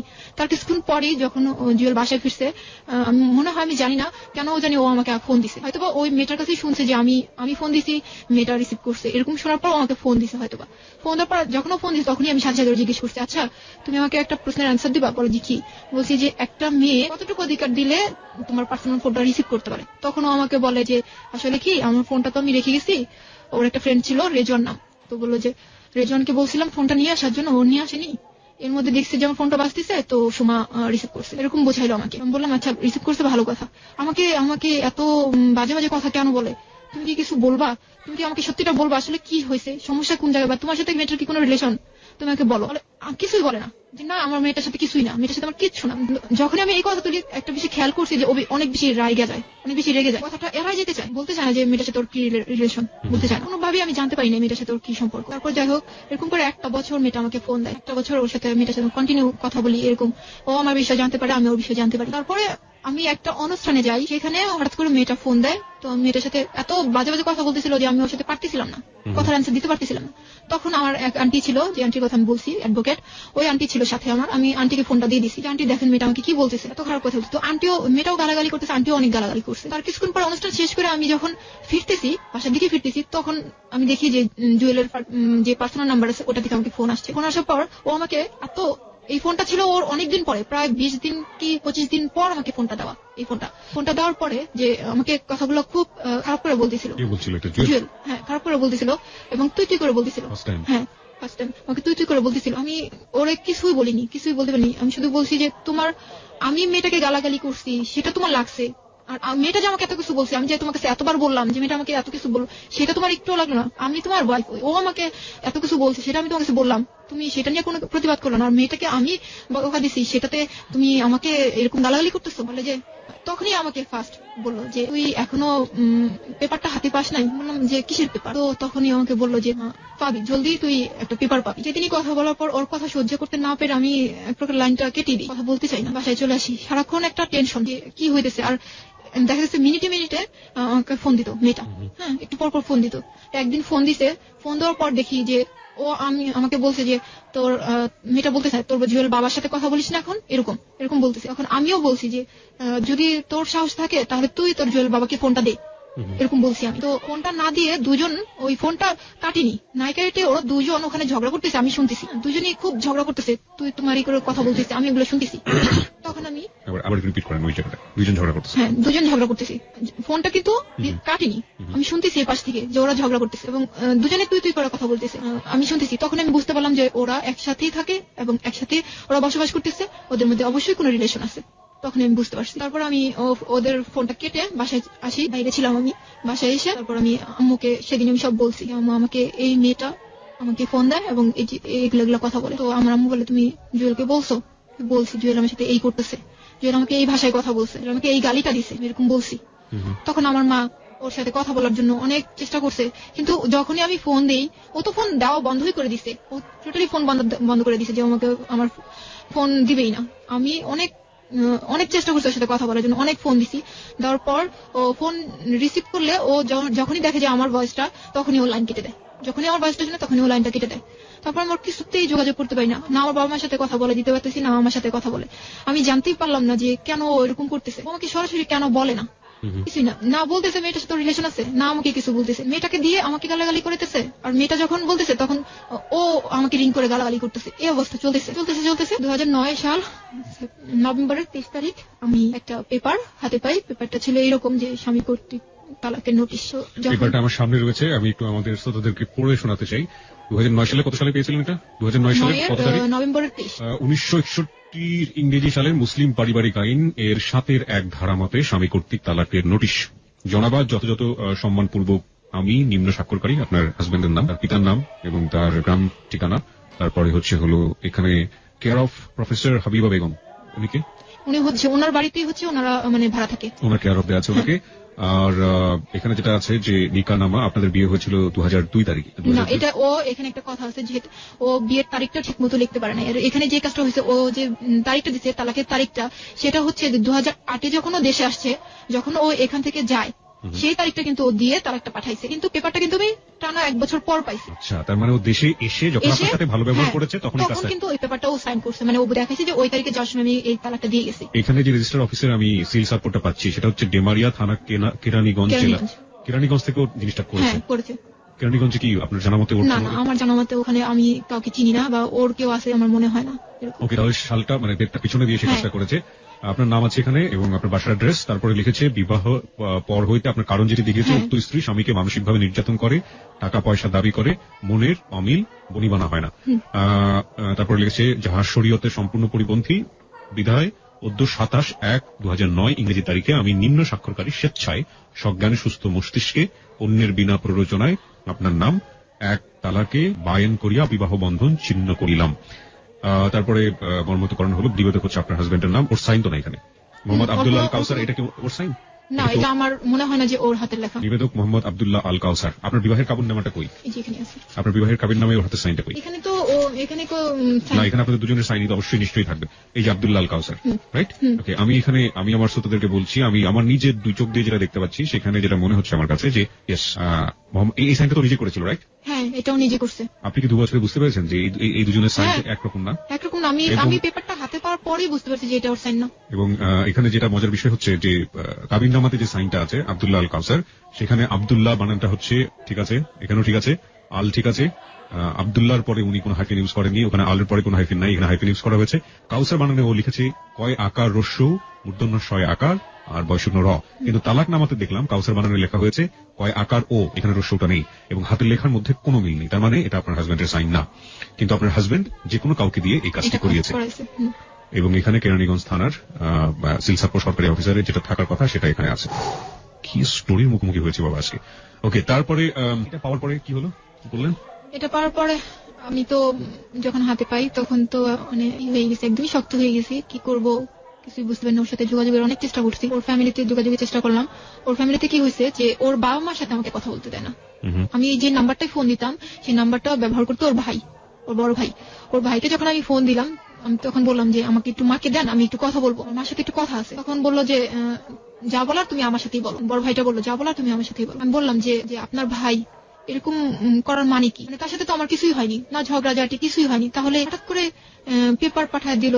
আমি তো কিছুই বুঝলাম না কি হয়েছে, আপনাদের সাথে কি কিছু বলছে বা আপনারা কি জানেন, এরকম জিজ্ঞেস করলাম। তো ভাইয়ের অ্যান্সারটা ছিল এরকম যে তোমরা জানো যে তোমাদের মাঝে কি হয়েছে সেটা তোমরা জানো, আমরা জানি না, এরকম অ্যান্সার। তারপরে আমি অনেকবার অনেক নাম্বারে ফোন দিয়ে আমার শাশুড়ির সাথে কথা বলতে চাইছি, কিন্তু আমার শাশুড়িকে আমি পাইনি। তার সাথে আমার একবার কথা হয়েছিল, সেটা হলো যে আমি একবারই কথা বলছি, সেদিনই সে আমাকে বলছিল যে আমি এই মেয়েকেই ঘরে তুলবো, এরকম একটা কথা আমাকে বলছিল। সেই কথাটাই আমি বলতে চাইছিলাম যে মা, আপনি তো এই কথাটা আমাকে বলছিলেন, তাহলে কেন, কি কারণে আমাকে এই পেপারটা আমাকে পাঠানো হলো? এই পেপারটা তো মানে আপনাদের জানাই করা হয়েছে, আমি কখনোই ওনাদের সাথে যোগাযোগ করতে পারিনি। শামিমা সুলতানা শানু, এই স্বাক্ষরটা কি আপনার? এটা আপনার হাজবেন্ডের স্বাক্ষর। ওকে, আমাকে একটু বলেন তো যে আপনারা যেই লোকটাকে ধরার জন্য এত একদম ফর্মালি একটা ব্যবস্থা করলেন, তাকে ওখানে লোকজন পাঠিয়ে ধরে নিয়ে আসা হলো, এই পেপারটা পাওয়া পেয়েছেন আপনারা 2009 সালে, আপনারা আইনি কোনো ব্যবস্থা নিয়েছেন? এরপরে কেন নেননি? নিইনি। আমি যখনই আইনের ব্যবস্থা নেব, এটা আমি বলি আমার একটা আন্টি অ্যাডভোকেট, আমি তার কাছে এটা নিয়ে যাই। নিয়ে যাওয়ার পর আমার আন্টি বলে যে এটা নাকি জুয়েলের সাইন না, আর যেহেতু জুয়েল দেশের বাইরে, এটা দিয়ে এখনই কিছু করা যাবে না, এরকম একটা কথা আমাকে বলছে যে কিছুই করতে পারবো না, ছেলে দেশে আসলে তারপর আমি বললাম যে ছেলে যদি কখনোই দেশে না আসে তাহলেও কি কিছু করার নাই? তখন বললো তুমি একটু অপেক্ষা করো, আমি দেখি কি করা যায়। কিন্তু এই পর্যন্ত আমার আন্টি বলতে হচ্ছে আমাকে যে আমার আন্টি আমাকে কোনো হেল্পই করেনি। আমার মাকে বলি যে মা তুমি একটু যে আন্টিকে বলো না যে এটা নিয়ে ঝুলে আছি কেন, এটা নিয়ে কিছু একটা করো। যখন যাই তখন বলি যে আমার আম্মুরে বলি কি যে তুমি একটু আন্টিকে ছাড়া অন্য উকিলকে বলো। যখনই যায় বা কারো কাছে আলাপ করে তখনই গাদা গাদা টাকা চায়। আর আমি একবারই তো বললাম যে আমার ফ্যামিলিতে ওরকম কোনো নাই। আর একটা কথা যে আমি প্রচন্ড ভয় পাই, যেটা যে আমার সাথে যখন জুয়েলের কথা হয়েছে, আমি ইদানিং এর কথা বলবো, 2 সপ্তাহ আগের কথা, যে 2 সপ্তাহ আগে যখন আমি কথা বলছি ওর সাথে, তখন এরকম ছিল যে আমি একটা নতুন একটা সিম নিই, নেওয়ার পরে ওটা থেকে আমি একটা মেসেজ দিই ওকে। মেসেজটা ছিল এরকম, কেমন আছো, তুমি আমাকে চেনো, এরকম একটা মেসেজ ছিল। ও এই মেসেজটা পাওয়ার সাথে তো আমার ওই নতুন নাম্বারে ফোন দিই। তারপর তখন আমি ওর সাথে কথা বলে আমি জানতে পারি যে আমি যদি কোনো আইনি কাজে যাই তাহলে ও আমাকে ফাঁসাবে, ও আমার নামে উল্টা কেস করবে, এরকম ভয়ভীতি আমাকে দেখাচ্ছে। ও আমাকে বলে তুমি ঝামেলা করবো, আমি ঝামেলা করবো, তুমি নর্মালি থাকবো, আমিও নর্মালি থাকবো। তখন আমি বললাম এক কথা পরিপ্রেক্ষিতে ও বলতেছে যে তোমার সাথে আমার সব রিলেশন শেষ, তোমাকে আমি পেপার পাঠিয়ে দিছি, তো তোমার সাথে আমার কোনো রিলেশন নাই, তুমি এখন পেপার সাইন করে পাঠিয়ে দাও, তোমার যা ঝামেলা আছে আমি চুকাই দেবো, এরকম বলতেছে। তখন আমি বললাম যে পেপার সাইন করে পাঠিয়ে দিব, পেপারে তো আপনি সাইন করেননি, তাহলে আমি কিসের পেপারে সাইন করবো? তখন বলছে না আমি পেপার পাঠিয়েছি, আমি সাইন করছি, এরকম কথা বলছে, আমি সাইন করছি। তো আমি বললাম ঠিক আছে, পেপার তো সাইন করে পাঠিয়ে দিয়েছেন, ঠিক আছে সামনে দেখি আমি কি করতে পারি, এরকম। যখন এই কথাটা বলছি সাথে সাথে আমাকে বলে কি তুই করে যে তুই আমার মা বাবাকে আমার মা বাবার যদি কোনো ক্ষতি করিস, তুই 50,000 টাকা খরচ করবি, আমি 50 লাখ টাকা খরচ করবো, কিন্তু আমার বাবা মার কিছু হতে দেবো না, এরকম। আর তুই যদি কিছু না করিস আমিও তোর কিছু করবো না। তুই আমার কাছ থেকে অনেক টাকা পয়সা নিছিস, আমাকে বলে তুই আমার কাছে অনেক টাকা পয়সা নিছিস, আমি উল্টা তোর নামে কেস করে দেবো। শুধু আমি জানি না, আমি ভয়েই সামনে আগাইনি যে আমি যদি এখন কিছু করতে যাই দেখা যাবে যে আমি ওর সাথে পারবো না, কারণ ওর এখন অনেক টাকা পয়সা আর আমার কিছুই নাই, আমার কাছে কিছুই নাই যে আমি সামনে আগাবো। ওকে, এই তো আপনার গল্প, তাই না? আর কিছু বলার আছে? আর কিছু বলতে চান আপনি? আর কি বলবো, আমার এখানে আরেকটা কথা আছে যে ভাইয়া ও হচ্ছে আমাকে জিজ্ঞেস করছিল যে তুমি কি চাও, তুমি এখন কি চাও। আমি যখন মেসেজটা দিছি তখন আমাকে ফোন দিয়ে বলছিল যে তুমি এখন কি চাও। আমি বলছি যে আমি কি চাই সেটা না, আমি কি চাই সেটা তো আপনি জানেন যে আমি কি চাই, তুমি কি আমার সাথে সংসার করবা? আপনি কি সংসার, আপনি যদি এটা চিন্তা করতেন যে আমি সংসার করবো তাহলে তো আপনি পেপারটা পাঠাইতেন না, তাহলে আপনি আমার সাথে ডিসকাস করতেন যে শানু তুমি কেন পড়াশোনাটা করো নাই, তুমি পড়াশোনা করো, তাহলে আমি তোমার সাথে সংসার করবো। আপনি কখনোই আমাকে বলেননি, কখনো আপনার জোর ছিল না। আজকে আমি এগুলো বলছি, ওকে বলছি যে আপনি আজকে আমার সাথে সবার স্বীকার করতেছেন যে আপনি আমার সাথে এটা করেননি, এটা করছেন, এটা করেননি। আচ্ছা, আপনাকে যে তালাকনামাটা পাঠিয়েছে, আপনার এখানে কাবিনে উল্লেখ করা আছে 5 লাখ টাকা হচ্ছে আপনার কাবিন নামায়, তার কোনো টাকা কি ও আপনাকে দিয়েছে? না, দেয়নি। তালাকনামার একটা মজার বিষয়, আমি আসলে এটা প্রথম দেখছি আমার জীবনে। এখানে তালাকনামা এগ্রি করার যদি কোনো ব্যাপার থেকে থাকে তাহলে তালাকনামায় যার নামে তালাক দেওয়া হলো তারও একটা স্বাক্ষর করার বোধহয় কোনো একটা ব্যবস্থা থাকা উচিত ছিল, কিন্তু এখানে কোনো সেরকম কোনো জায়গাও নেই। আমার এই গল্পটা শোনার পরে আমার বেশ কয়েকটা প্রশ্ন আমার মাথার মধ্যে এসছে। প্রথমত হচ্ছে যে শানুর যখন জীবনে এই ঘটনাটা ঘটেছিল তখন সে ক্লাস 8-এ পড়ে, এবং এই ঘটনা ওই রকম সময়ে ঘটে যাওয়ার যে ব্যাপারটা সেটা ঠেকানো সম্ভব ছিল যদি পরিবারে সবসময় বাবা না থাকলে, বাবা থাকে না সাধারণত আমাদের বাংলাদেশের মতো সোসাইটিতে আমরা দেখি যে বাবাই কাজ করেন, মা ঘর সামলান। তো আমি একটা জিনিস দেখতে পেয়েছি যে বাবা থাকেন না এবং মাও থাকেন না, ওই সময় ঘটনাটা ঘটে গিয়েছে। শানুর পক্ষে ব্যাপারটা আসলে আকস্মিকই বলা যায়, কিন্তু যে ছেলের দ্বারাই ঘটনাটা হলো, শানুর বর জুয়েল, তখন তার বয়স কিন্তু 18 বছর, মানে সে কোয়াইট ম্যাচিউর, অনেকটাই ম্যাচিউর। 1, 2 নম্বর যেটা হচ্ছে সেটা হচ্ছে শানুর বয়স যখন 14 বছর এবং সামাজিক ভাবে যাতে হেয় প্রতিপন্ন না হন, এবং শানুর বরের বয়স যখন 18 বছরের মতো, সেই সময়ে তাদেরকে সামাজিক ভাবে হেয় প্রতিপন্ন না করার জন্য এমন একটি কাজ করা হলো, মানে জোর করে বিয়ে দিয়ে দেওয়ার যে ব্যাপারটা, ধরে নিয়ে এসে বিয়ে করে দেওয়া, এটার আসলে কি সারা জীবনের জন্য কোনো সমাধান ছিল? আমরা গ্রামে এক সময় দেখতাম যে গ্রামে এরকম গল্প আমরা শুনেছি, হ্যালো 8920 আমরা এরকম অনেক গল্প পেয়েছি, ছেলে মেয়ে কোনো রকম এদিক ওদিক হয়েছে তো ধরে জোর করে বিয়ে দিয়ে দাও। এরা তো মোটামুটি এডুকেটেড ছিল এবং এমন একটি জায়গায় ঘটনাটি ঘটেছে যেখানে অনেক শিক্ষিত মানুষ, তাহলে একই রকম ঘটনার পুনরাবৃত্তি কেন হলো? যদি বিয়েটা বেবির জন্যই হয়ে থাকে, মানে যে বেবিটা কনসিভ করার জন্য হয়েছে, তাহলে বিয়ের পরে সেই বেবিটাকে মেরে ফেলতেই বা দেওয়া হলো কেন? আমার মাথার মধ্যে এরকম হাজারো প্রশ্ন। এবং মজার বিষয় হচ্ছে যে আমাদের রাষ্ট্রীয় যে প্রতিষ্ঠানগুলো রয়েছে, সেই প্রতিষ্ঠানগুলো কি চোখ নাক মুখ কান বন্ধ করে এরকম ঘটনাকে প্রশ্রয় দিচ্ছে না? কারণটা হচ্ছে এখানে নিকাহনামা যেটা আছে সেখানে কিন্তু ওদের বয়সটাকে হাইড করা হয়েছে, গোপন করা হয়েছে। দেখুন এখানে বয়স উল্লেখ করা হয়েছে, বরের বয়স 21 বছর, যেটা কোনোভাবেই শানুর কথা শুনে বোঝা যায় তার বয়স কোনোভাবেই 21 ছিল না। এবং শানু তো নিজেই স্বীকার করেছে শানুর বয়স এখানে উল্লেখ করা হয়েছে 18 বছর। আসলে তখন আপনার বয়স ছিল 14 বছর, 14 বছর, যেটা শানু এখন নিজে স্বীকার করছেন। তাহলে এরকম কাজ একটা রাষ্ট্রীয় প্রতিষ্ঠান কিভাবে করেন, এটা আমার কাছে আমার দিক থেকে আমার প্রশ্ন। আরেকটা জিনিস যেটা, সেটা হচ্ছে যে শানুর পড়াশোনাটা না করা, যেটা আমি মাঝখানে একবার বলেছি যে প্রত্যেকটা মেয়ে, আমাদের সমাজে এরকম অসংখ্য অসংখ্য মেয়ে পাওয়া যাবে যারা অনেক ভালো রেজাল্ট করার পর আমরা দেখি যে ওই সময়টা শেষ হয়ে যান, এবং যেটার ফলাফল যে আসলেই কত ভয়াবহ হতে পারে তার রেজাল্ট হচ্ছে শানু। শানুর বয়স এখন 23, শানু যখন এসএসসি পরীক্ষা দেয় 16, তার মানে শানু যদি আজকে পড়াশোনা করতো তাহলে সে অনার্স কমপ্লিট করে মাস্টার্সের দিকে এগোতো। এরকম একটা সময়ে একটা মেয়ে নিজের পায়ে দাঁড়ানোর জন্য অনেক কিছুই করতে পারে, একটা চাকরির খোঁজ করতে পারে, যে কোনো কিছু করতে পারে। কিন্তু শানু তো, আপনি কি এসএসসি পাস করেছেন? না। আপনি এসএসসি পাসও করেননি। শানু এখন কোনো একটা জায়গায় দাঁড়াতেও পারবে না। So tell me, what is the solution? সমাধানটা আসলে কি হতে পারে? ও যেটা বলছে যে ওর হাজবেন্ডের অনেক অনেক টাকা আছে। আমরা জানি যে নারীদের ক্ষেত্রে আমরা রাষ্ট্রের দিক থেকে অনেক অনেক অনেক অনেক ব্যবস্থা নিয়েছি, নারীরা চাইলেই এখন অনেক কিছু করতে পারেন। কিন্তু যেখানে এত বড় বড় গলদ থেকে যাচ্ছে, শুরুতেই তো ভুল একটা করেছে আমাদের রাষ্ট্রীয় প্রতিষ্ঠান। কেন 14 বছর একটা মেয়েকে 18 বছর বানানো হলো? সামাজিকতা রক্ষা করার জন্য যদি তার বাবার এই কাজটা করে থাকেন, শেষ পর্যন্ত কি সেই সামাজিকতা রক্ষা করতে পেরেছেন? সেই কোয়ার্টারে তো থাকতে পারেনি, সেখান থেকে বের হয়ে যেতে হয়েছে। তাহলে নিজের ভাই 2 বছর তার সাথে কথা বলেন, সমাধান আসলে কি হতে পারে? টাকা দিয়ে যদি লড়ে যান সেই ছেলেটি, এবং দেশের বাইরে আছেন, তাকে কিভাবে ধরে নিয়ে আসা হবে? সবকিছু মিলিয়ে একটা অনেক বড় জটিলতা। এবং এই জটিলতায় দাঁড়িয়ে আসলেই কোনো অ্যাডভাইস বা কোনো উপদেশ দেওয়া যায় কিনা আমি জানি না। আমি শুধু শানুকে ফিল করেছি, শানুর গল্পটাকে অনুভব করার চেষ্টা করেছি, বাকিটুকু আপনাদের হাতে ছেড়ে দিলাম। আপনারা প্রত্যেকের জায়গা থেকে অনুভব করুন এখানে ভুল আসলে কার। এই গল্পটা শোনার পরে অনেকেই অনেক রকমের উপদেশ দিয়ে পাঠাবেন শানুর জন্য, যেটা সবসময় বিভিন্ন গল্পে হয়ে থাকে। কিন্তু এই উপদেশগুলো আসলে না প্রতি সপ্তাহে হারিয়ে যায়। এগুলো আসলে কি জীবনের কোনো সমাধান করছে? তবে হ্যালো 8920 গল্পের সার্থকতা সেখানেই, যদি একটা গল্প শোনার পর মানুষ এরকম কোনো কাজ করতে গিয়ে যদি শানুকে মাথায় রেখে সেই কাজটা থেকে বিরত থাকে, তাহলেই মূলত হ্যালো 8920 সার্থকতা। আমরা আজকে শানুর গল্পটা এখানেই শেষ করছি, একটু পরেই